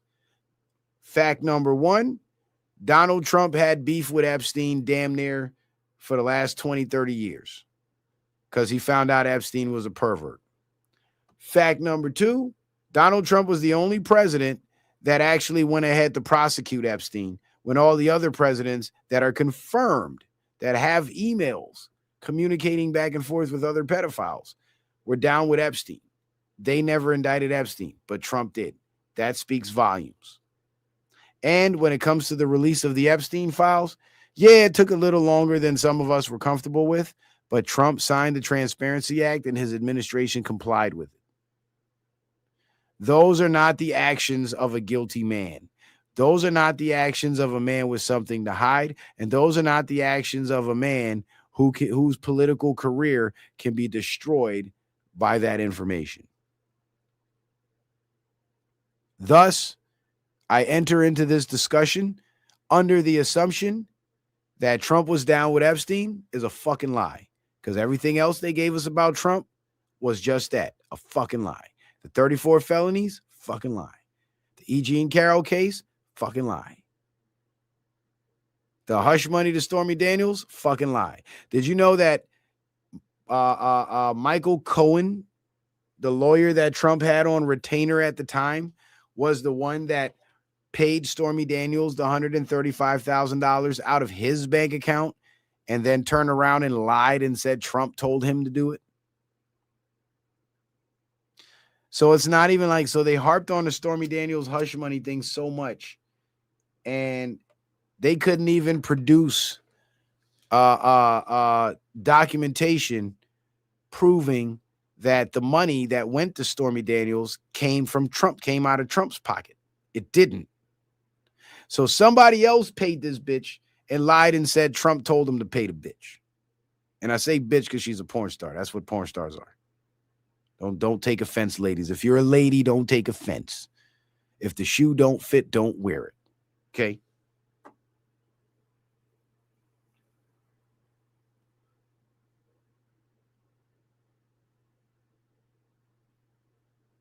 Yeah, the Russia lie. Robert Mueller investigated Trump from top to bottom for 2 years straight, from 2017 to 2019, and came back empty-handed. You think all of a sudden they found something now? Another reason why I've been of the assumption that Trump is not guilty. Then when I look at the people who are on social media that are supposed to be part of the truther community trying to sell the narrative that Trump is guilty, and I examine other narratives that would call their affiliations into question. And by affiliations, I mean, are they actually for the people or are they selling the establishment agenda? I find certain consistencies there where on major issues that adversely affected the country, they were in favor of those things, like opening up the border, like taking an opposing stance to the ICE operations. These are the exact things that the establishment wanted. And the establishment also wants you to believe that Trump bad with Epstein. And this is the exact narrative that those very same fake truthers are selling. So in studying the art of infiltration and in studying how the politics has been infiltrated and the media has been infiltrated, I'm starting to see the same type of infiltration, or at least signs of it, happening on social media in what's supposed to be the truther circle, because too much truth is getting out. So they buy off and pay these agents to come in and muddy the waters. And in muddying the waters, they're very crafty at it too, because they'll tell you some great shit that's really true. So they'll give you a lot of truth.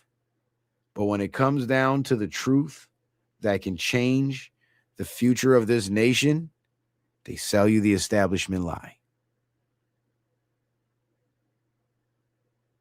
And you got to be wise enough to be able to discern the lies from the truth. You have to be. And it's not a skill that you develop overnight. It's an art that you have to work at and master.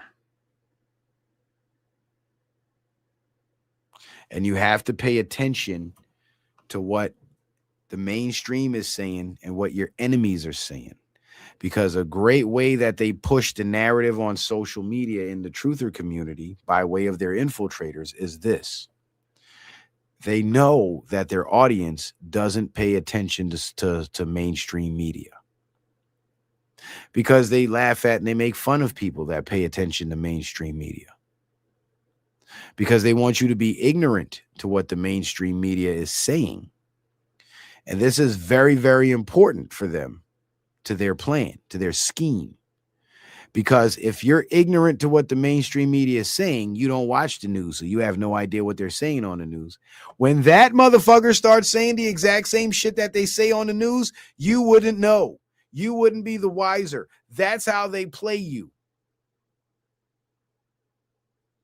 That's why they always look down their noses and talk down on people who pay attention to mainstream media, when in reality, what we're doing is we're monitoring enemy transmissions and we're learning the enemy's next talking points. So when we see it mimicked on social media, we can then discern the truth from the lies. We can then discern the real truthers from the infiltrators, because we now know what the narrative is that the enemy wants to push. So when we hear that enemy narrative being pushed in circles where we're supposed to be on the same team, I now know we're not on the same team. You work for my enemy because you're over here telling your people the exact same thing that my enemies are trying to sell to me.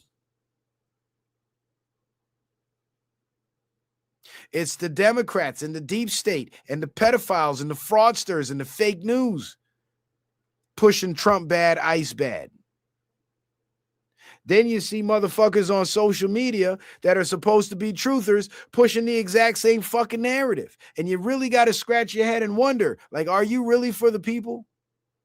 Because the shit that can really destroy my country, destroy my kids' future, is what you're encouraging me to buy into.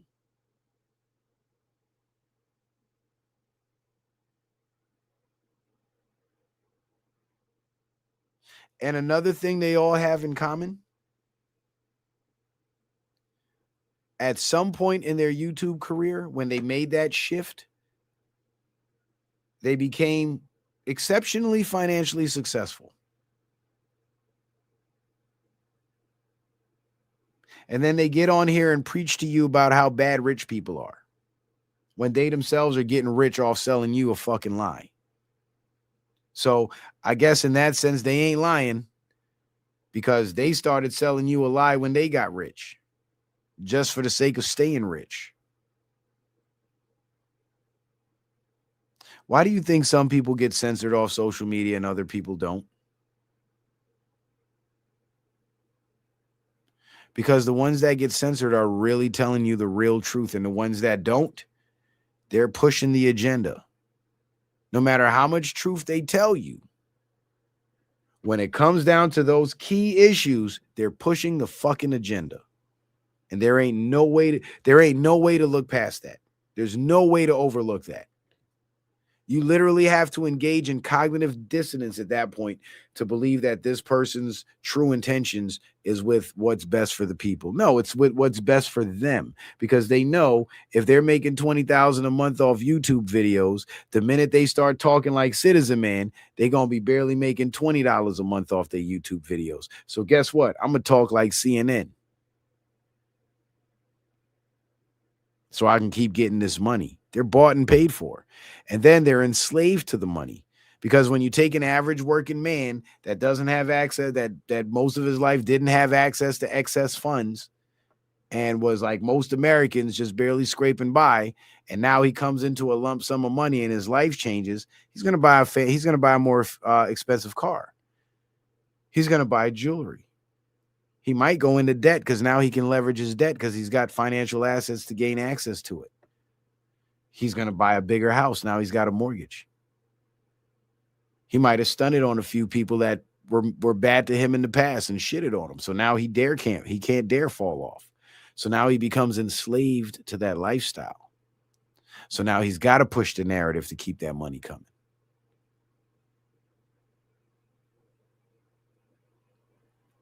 And you know what I just described for you?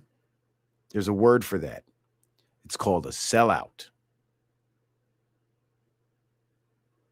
Because any American that would sit here and preach to you about FBA and foundational Black Americans, and then in the next breath tell you that ICE shouldn't be removing these foreign nationals from your America, you really got to question their motives. Because that's some sellout ass shit to do.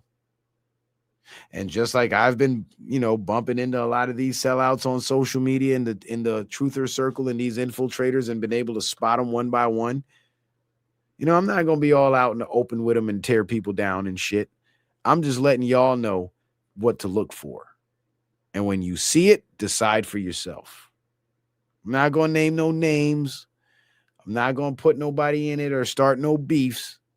All I'm going to say is that's what you look for. And once you see it, don't look away. Acknowledge it. Don't overlook it.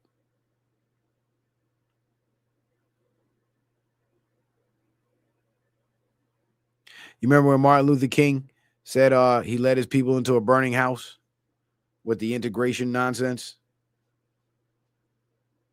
That whole time he was leading Black people into a burning house, he was partying and fucking white whores and being gay and all kinds of shit.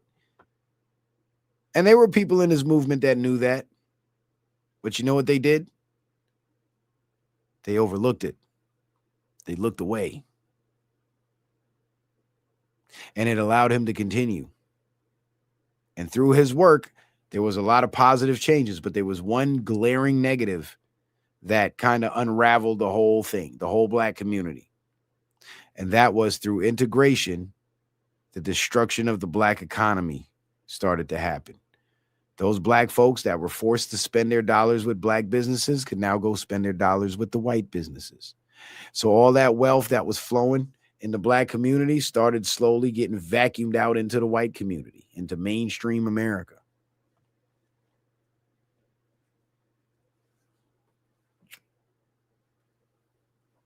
And so the black professional sports leagues went out of business. The black economies went out of business. The black business districts went out of business. And the wealthy black neighborhoods with the nice houses and the manicure lawns started turning to ghettos.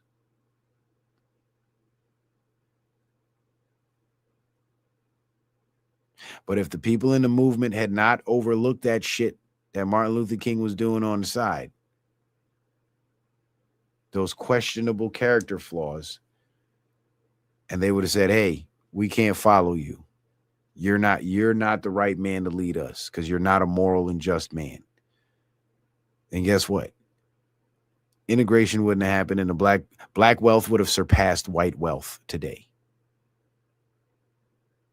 And that's based on the numbers on the economic charts that show the racial wealth gap between black Americans and white Americans. Right before integration, black wealth was actually on a steeper incline and white wealth was starting to plateau, which means had that trend continued, black wealth would have surpassed white wealth. So I say that to say this. When you see these individuals online that are truthers and you hear them spitting some real shit, yeah, you take what you can from it. Absolutely. I'm not saying ignore them or cut them off or unsubscribe. No, you take what you can from it. But when they turn on that propaganda that you heard on TV, that's when you tune out. Like, how is a straight, masculine, free-thinking black man with a woman and kids and believes in America and calls himself FBA, how can he possibly side with the likes of Don Lemon in caping for foreign nationals to remain in our country illegally? How is this possible? Where do these two personalities align? Because in the real world, they wouldn't align because they don't align. For a gay man like Don Lemon with no kids and no real responsibilities, he can afford to live in a country overrun by foreign nationals because he doesn't have to get out there and go look for a job. He doesn't have to get out there and go rent an apartment. His life is set. He's in his ivory tower behind the gates while we're out here dealing with the riffraff. And a lot of these other guys that are selling that narrative of, ICE out, get rid of ICE. Those leaders, they don't have to live with these illegals. And they wouldn't bring these illegals into their own house as much as they advocate for them.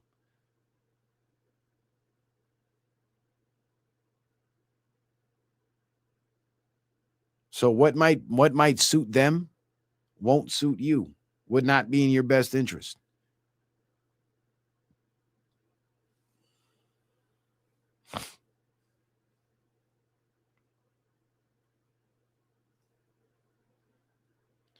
Now, Barn says, who among us doesn't have some character flaw? We all have character flaws, Barn. In fact, I started out the show talking about one of my character flaws. I'll be roasting these trolls and shit, and then I'll be saying some wild shit, and then I regret it later, Like, my mouth has always been one of my biggest character flaws. Like, it's hard to keep it shut sometimes. As I've matured, I've learned to do more of that.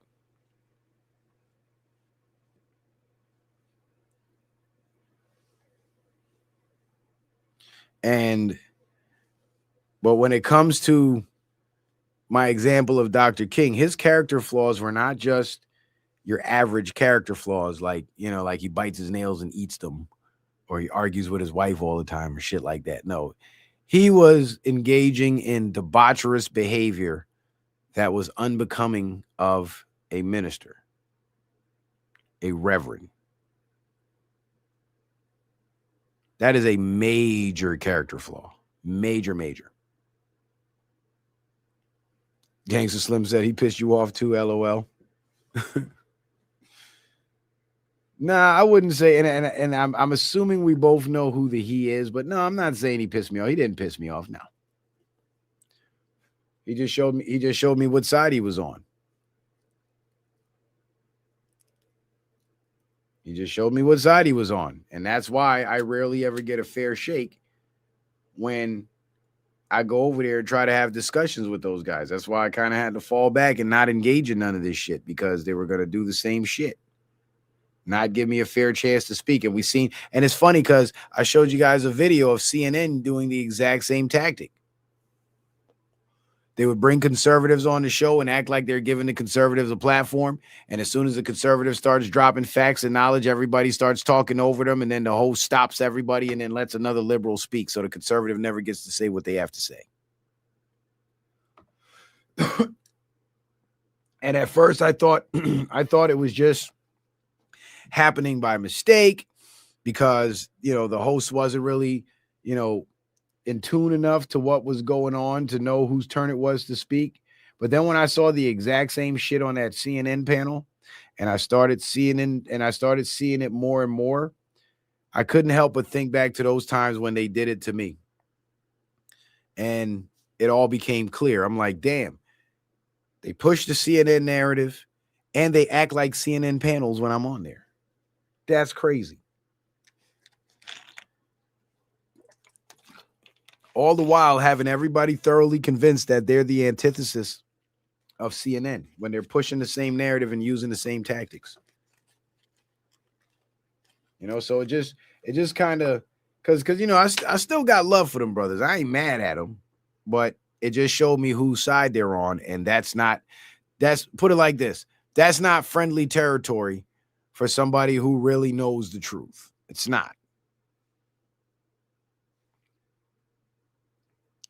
Like the other stuff, you know what I'm saying? The flat earth stuff, the esoteric stuff, I'm big into that shit. I learn a lot from that shit. But when it comes to the political stuff, I can't rock with it. But remember what I told you guys.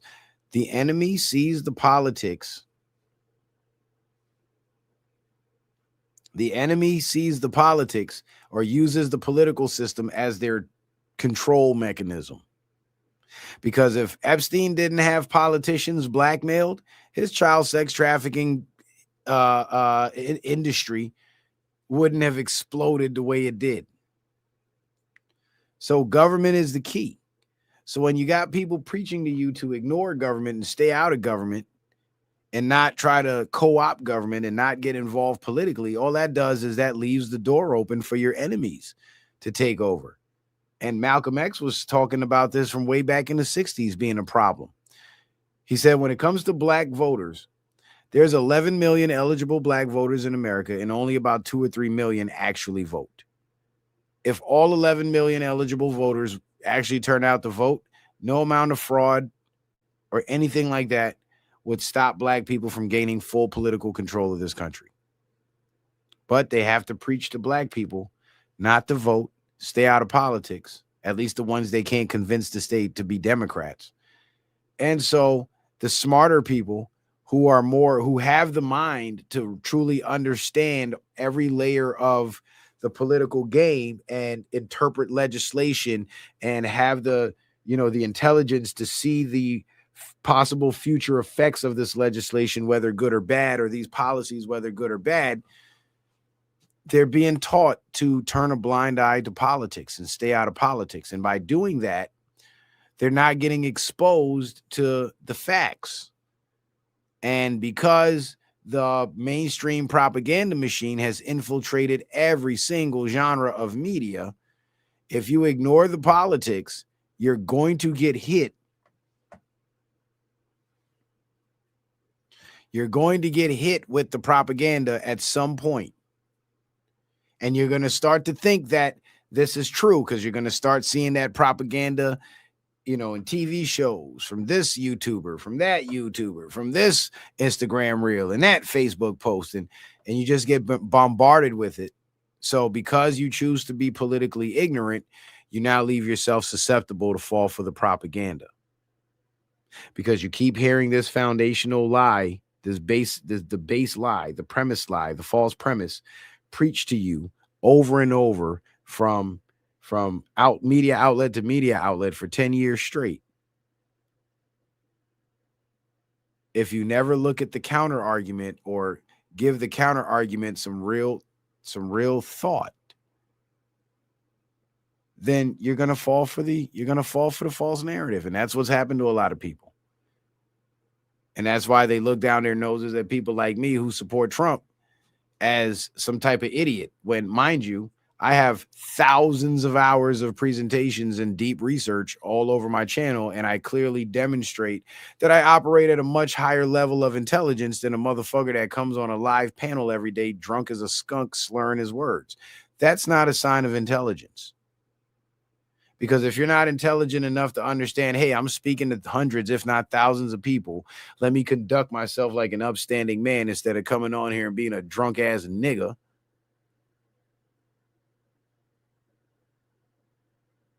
You know, maybe I'll be a better representation of black male intelligence. But the first thing I do is I come up in a state that clearly demonstrates a lack thereof.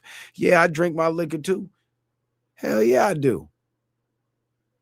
But there's been times that I got too drunk and I was slurring and I couldn't talk. And I was like, I am not going on the internet in front of nobody right now. I'm going to lay the fuck down.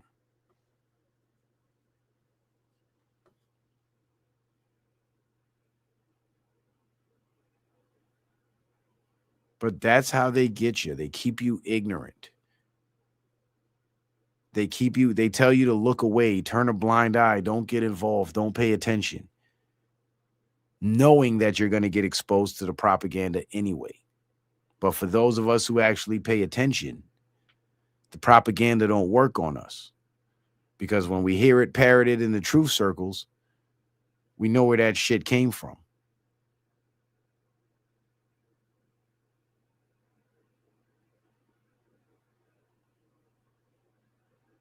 We know where that shit came from. And it's usually them same dirty, dusty looking white liberals that pop up in these black spaces and they act all intelligent and they start pushing the propaganda.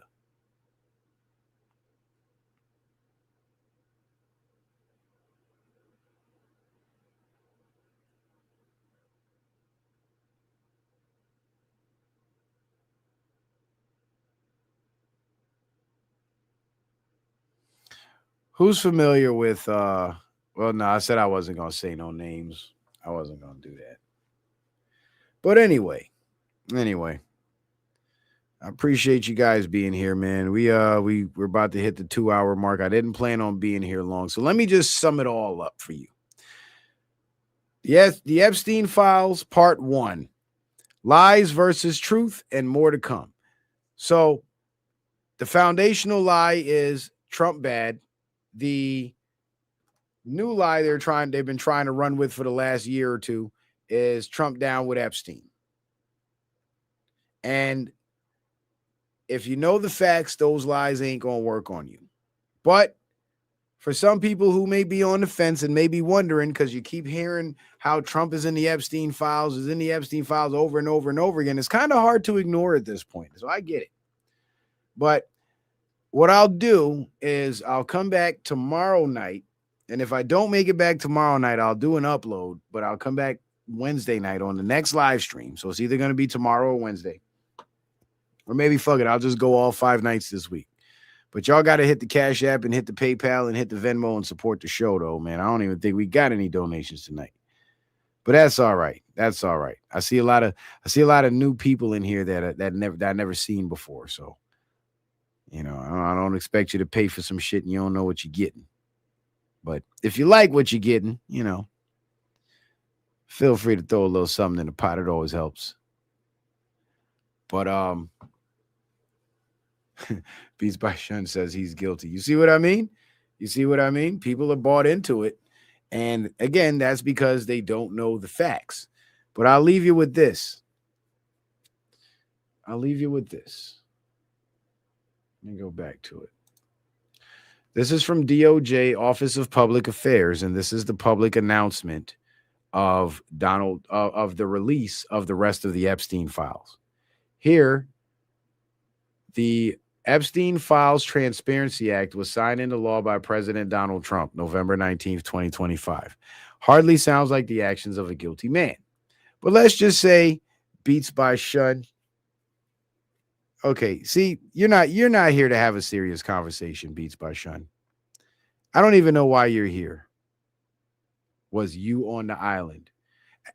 First of all, it's were you on the island? If you're going to speak to me, I speak English. I don't speak dumb nigga. So if you're going to speak to me, speak in English. Yes, I am. Yes, you are what? Because you're certainly not having a serious conversation, because saying was you on the island is most certainly not a serious question.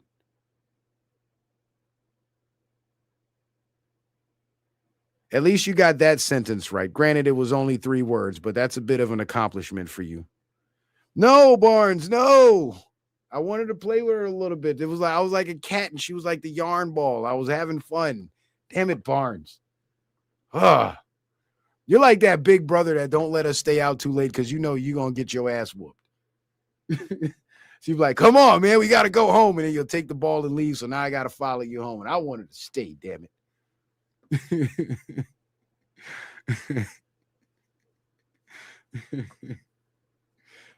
You're like the shepherd I shall not want. Barr says that's why I made it for 60 seconds. Man, you know trolls only have an attention span of about 15 seconds, Barnes. She ain't coming back. Damn. Damn it, Barnes. Thou art thy shepherd I shall not want. When you see me playing with the yarn ball, you got to leave the yarn ball, man. Damn. I was about to have a field day. And then I just see, I'm in the middle of talking. I just seen Beats by Shun was timed out like, fuck. It's like I was talking on the phone and that shit just went, just hung up on me. Like, damn. I don't even know if she hear me now. Oh, it's all right. Maybe she'll come back. And maybe she'll come back and actually have a serious conversation. Because to tell you the truth, this discussion is for people like her who are thoroughly convinced that Trump is guilty. This series right here is for people like her. So if she's willing to have a serious conversation, because that 3-word sentence that she put out, that was a grand total of what, 6 letters? She actually spoke English when I asked her to speak English. So she kind of gained a little bit of my respect there. I don't know if it was warranted or if I'm over rewarding her for that, or if it's even worth being, mentioned, but it rubbed me the right way. Pause. So I actually was going to engage her in conversation. So Beats by Shun, if you'd like to come back, please feel free to come back. Oh, yeah, I should have known. I'm over here tripping. I forgot trolls got multiple accounts. Number 1 draft pick. Number 1 draft pick. You watch sports, man. Come on. Come on, bro. You watch sports. Listen, I'm going to tell you a little story, right? I'm going to tell you a story. There was this troll named Cody. I keep saying Cody. It's Kobe. And one night I was just doing my show. He came out of nowhere. Just came in hot with the disrespect. I can't remember what the fuck he said, but I got my first instinct was to fire back. So I got to cooking his ass. But then somewhere in between cooking him, I kind of grew a conscience. And I was like, you know what? I'm sorry. Listen, this is what we need to be discussing. So, number 1 draft pick. Look at this, ladies and gentlemen. See, this is why I like playing with the trolls. It's so much fun because they're so stupid and they lack so much self-awareness that they actually make themselves look stupid without even knowing it. Because first of all, if you think I'm drinking Kool-Aid, that means everything I'm saying must be bullshit. So if everything that I'm saying must be bullshit and you're sitting here not only watching, but engaging with a bullshitter, what does that say about you? Okay, point number 1. Point number 2, number 1 draft pick actually watches sports. That's why he gave himself such an idiotic name. Like he must be 12 years old. Then he says, how is that Kool-Aid you drinking? LOL. Now, again, I speak English. It is, how is that Kool-Aid you are drinking? And you forgot the period, the question mark.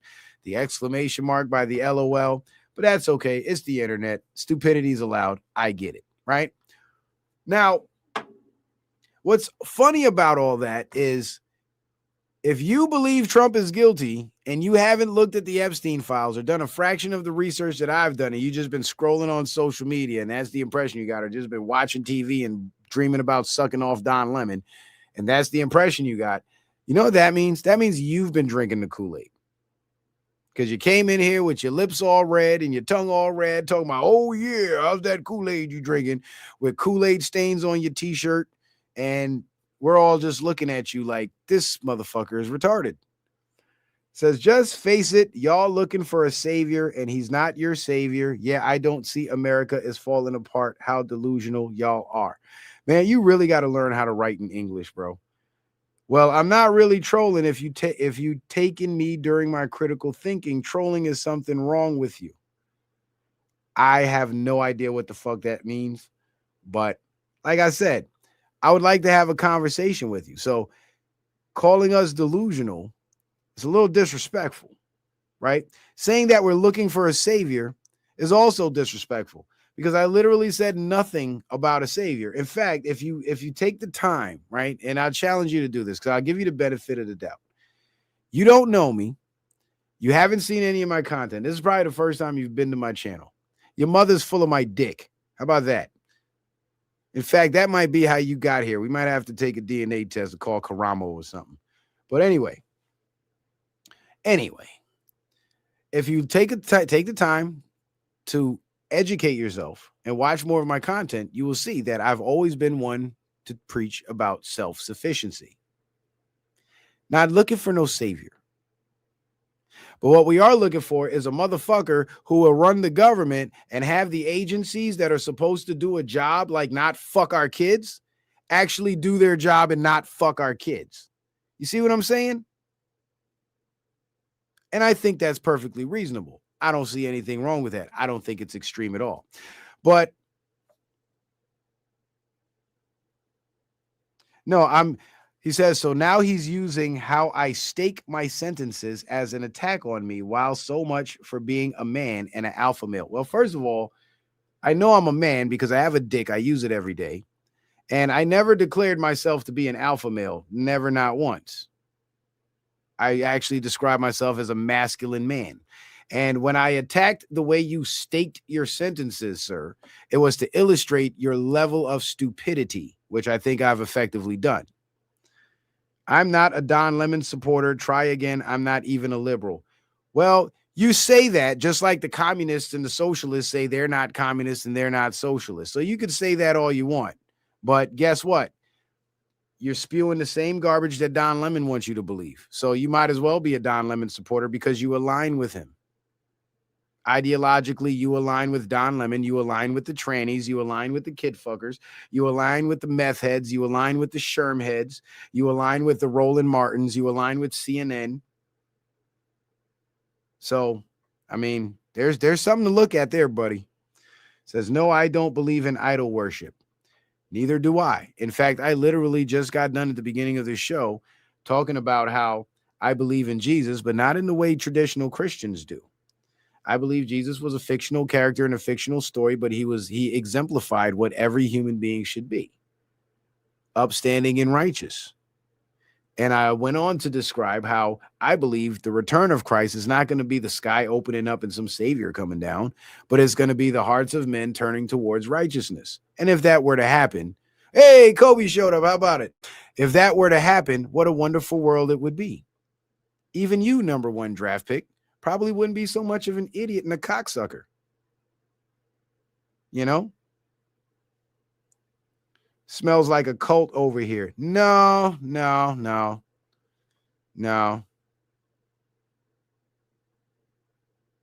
We're not a cult. And people ask me questions all the time. You see, in cults, you're not allowed to ask questions. There's a difference. See? You're such an idiot. You're using the word and you don't even know what it fucking means. You don't know me, and I can count how many times you disrespecting me, sir. Well, I'm responding to your disrespect because you started with the disrespect. Remember, that's why my mod blocked you in the first place. He didn't block you because you disagreed. He blocked you because you disrespected me. You disrespected me, and if you're too stupid to know how you disrespected me, allow me to explain. Telling me what I'm looking for when I've clearly explained myself for the last 2 hours is disrespectful. Telling me I'm drinking the Kool-Aid when you came in with red lips, red teeth, and a red tongue and Kool-Aid stains on your shirt is disrespectful. Calling me delusional is disrespectful. And doing so while not using proper grammar and English in your sentences as the son of a 40-year-old public school teacher, I find that to be disrespectful and off-putting as well. Maybe I might be nitpicking with that, sure, but you're still an idiot. Doesn't change the fact. I'm not in a cult. I don't idol worship, I guess is what you're trying to say. Yeah, it's a whole bitch, Midwest. I don't know if it's a man or it's a female, but I know it's a bitch. We know that. Because it's responding like a bitch. I'm getting bitch babble back in response. Because everything I'm saying is perfectly clear, well spelled out, and if I were to write it, I wouldn't miss a comma, a period, or misspell a word. I've actually done freelance article writing, so I'm very well versed in that. I've defeated lawyers in court as a layman just because I have such a thorough understanding of the English language. Well, number one draft pick, he says, I'm not masculine. Well, I guess we can let your mom decide that. Huh? Why don't you go give her a call, pal? He said, I'm not masculine. Well, go ask your mother. She might tell you different. Clown. Now you guys can block him. I'm done with the yarn ball. I'll go ahead and block this idiot. I'm done with the yarn ball, and hopefully he'll have something to think about, and he'll get on his third account because grown, productive men don't. Everybody's timing this motherfucker out. He's just getting shot. Y'all see that in the chat? I just blocked him, and then let me see. Pissed off cat timed him out, so I blocked him. And then right after I blocked him, Ambitions of a Writer timed him out. And right after she timed him out, Leonard timed him out. Like everybody just busting shots at him. God, y'all just damn. I got some shooters up in here. Y'all don't play. God damn.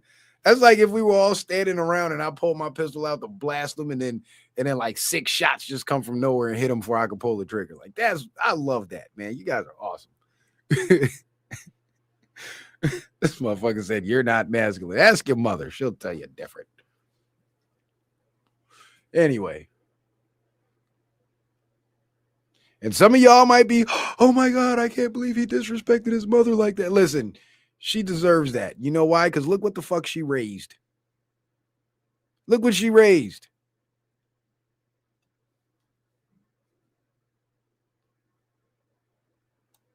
I know he wasn't raised by wolves because at least he'd be able to speak English.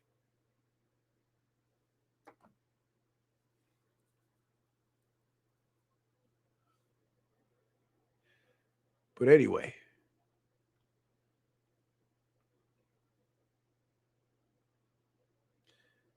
Where are we at? Okay. This production may include fake or falsely submitted images, documents, or videos, as everything that was sent to the FBI by the public was included in the production and is responsive to the act. And within this material right here, oh my God, I knew he was going to come back. I knew it. Bro, we're done with you. We are done with you, sir.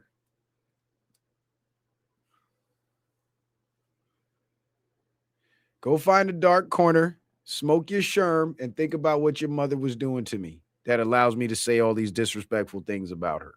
Okay? And then you go have a word with her. Quit trolling me and go holler at your mother. Say, Mom, why are you fucking with that man? I don't want him to be my stepdaddy.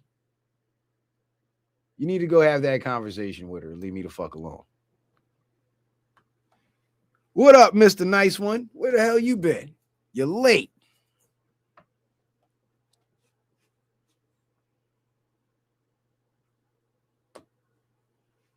And see, I've been ignoring my chat. Right now he's using spell check, Leonard. He went back and started. I heard his feelings. He was like, "Fuck, where's the comma go?" He's this motherfucker's writing his comments with Chat GPT now. Well, I can't say it wasn't all for nothing. Y'all got some good entertainment and somebody got educated. So hey, make my mama proud. I would have been a hell of a high school teacher. I had them kids fucking cracking the fuck up. Probably would have fucked around and got fired too, because I'd ended up slapping the shit out of one of them. This motherfucker. Excuse me. This motherfucker really came back with Chat GPT. Like, I hope this letter finds you well, sir, but I must say. Damn, did I, sir, if you're still listening, please don't commit suicide. Please don't.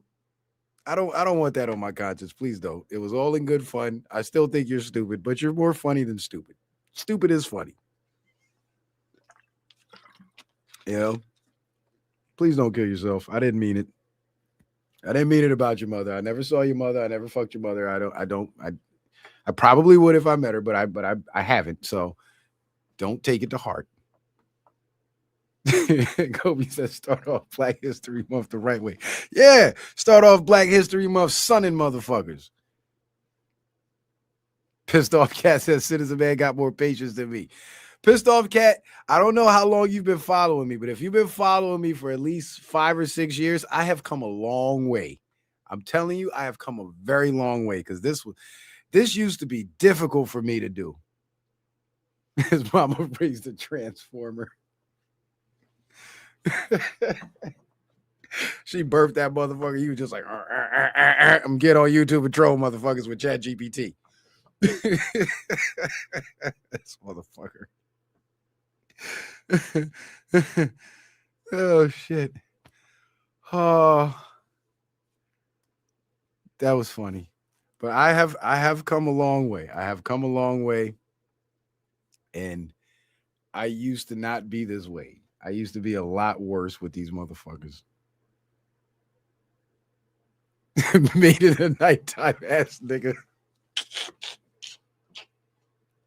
His mom got pregnant listening to the Curtis Mayfield Pusher Man. And they was in there in a room full of crack smoke. That's where he came from. He was conceived in a room full of crack smoke with Pusher Man playing in the background.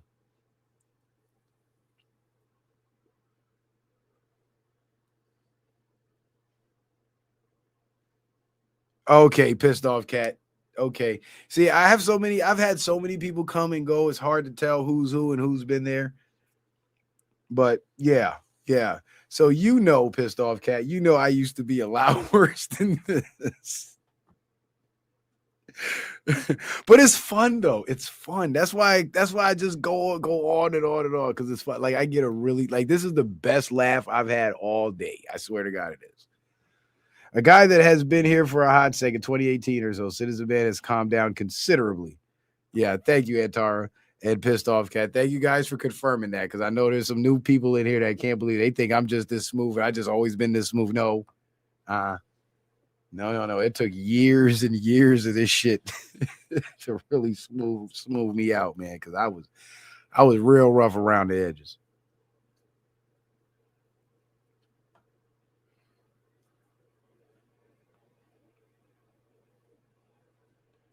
I still got the fire in me. Don't get me wrong, but I just keep it more reserved. You know what I'm saying? Like if I see an opportunity to educate someone, that's going to be my first approach, right? I'm going to give them the benefit of the doubt that this is a thinking person. They've just been misguided. And if I give them these facts, maybe these facts might get them to reconsider their position. That's my first approach. Then this is the art of dealing with trolls, right? Then my second approach, when I see that they're not responding to it, because see, that's what I did with Kobe, right?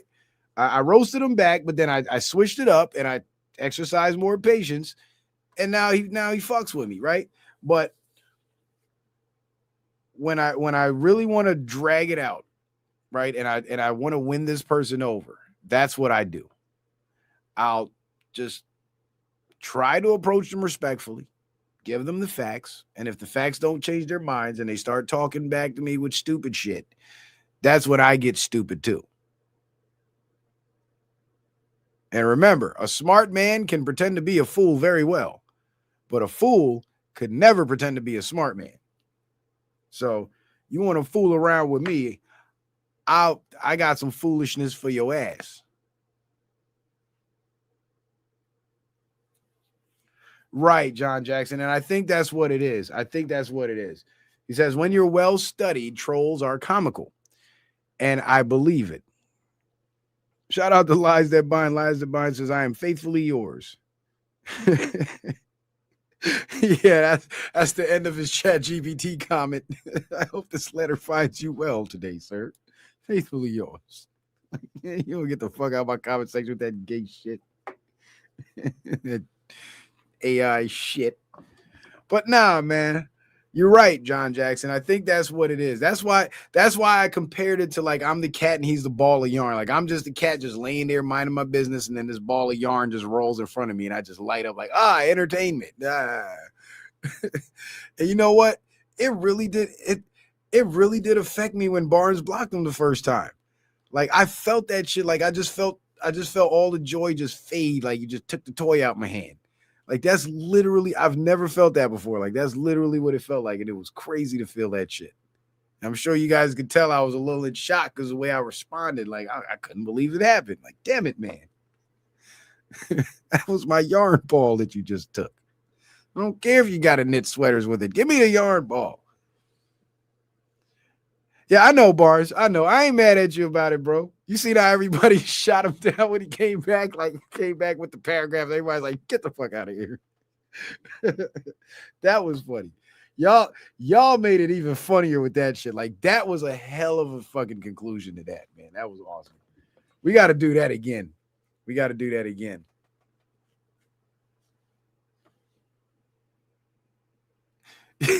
Yes, pissed off cat. That's even better.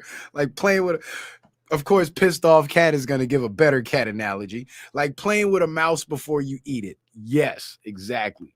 And then somebody comes and snatches the mouse from you and throws it in the garbage. You're like, what the fuck?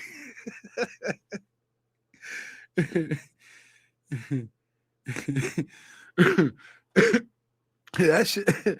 Yeah, Ambition's like, I felt my heart break for a second. Like I felt it.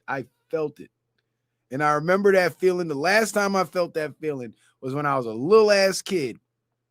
And we was in school and somebody had brought, like, you weren't allowed to bring toys to school because this is third, fourth grade. You know what I'm saying? We supposed to be in the books.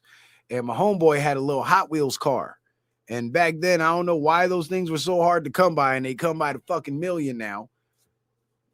Be roller skating on them shits at night. But my homeboy had a Hot Wheels car, and everybody was obsessed with it. And then when it was my turn to play with it, that's when the fucking teacher saw me. And I'm playing with it on my desk, and I'm having a hell of a time. And then this hand just comes down and snatches it away from me. And I'm like, oh, I can't believe it. William's here? Where the fuck is William? When William was around, he was quick on the time. Hell yeah, William was a top shotter. I'm sure he's still around, but you know how life goes, man. Sometimes you have time to be on the internet. Sometimes you got to be out there doing your thing, man. So, you know.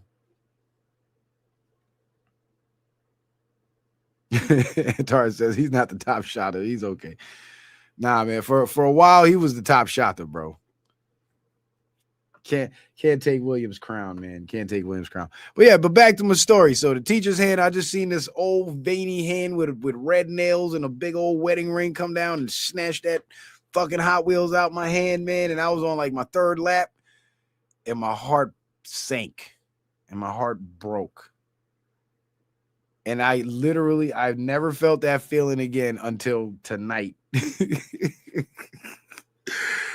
And I think that's what threw me so much. Because I was feeling like that happy little kid again. And then I got brought back to reality. Like, look, man, you're supposed to be teaching, not playing with this motherfucker. Get back to the lesson. But it's all good. We're gonna have fun with them trolls, man. Because you know what? Now that shit's heating up, though. Now that things are heating up, and I'm about to embark on this mission to break down the falsehoods about Trump and the Epstein files. There's going to be a lot of trolls and a lot of distractions coming our way to try to damper things because they desperately need the narrative to stick. And if everything we're doing is getting in the way of that, and everything that I'm saying is getting in the way of that, they're going to try to definitely get in the way of me doing that. So I also have to be mindful of that too. And every once in a while, I might need you guys to just tap in and remind me, like, yo, Citizen Man, fuck this guy. This is important shit, you know? So I don't mind if you guys do that too. I'm not gonna be like, don't tell me what to do on my show. You know, I'm not like that. I might have done it a time or two in the past, but that's not the approach that I'm taking now. Because this is too important. This is make or break for the Make America Great Again movement, for the fall of the cabal, for the reestablishment of the constitutional republic. This is way too important to that, because it was the brainwashing and the programming of the people that allowed these puppets to get into power.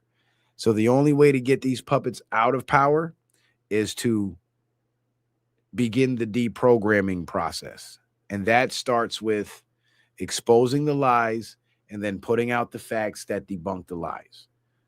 And I'm going to have to take my time and work through the whole series, but this is part 1. Part 2 will be coming either tomorrow or Wednesday, but you guys will know a few hours ahead of time because I'll set the stream up. It'll be the same thumbnail, but it'll be titled part 2 instead of part 1. All right. So, ladies and gentlemen, with that being said, I want to thank you guys for being here. I appreciate the love. I appreciate the support. Appreciate you guys hitting that like button. I appreciate y'all tapping in. And I will see you for part 2. Citizen Man, out.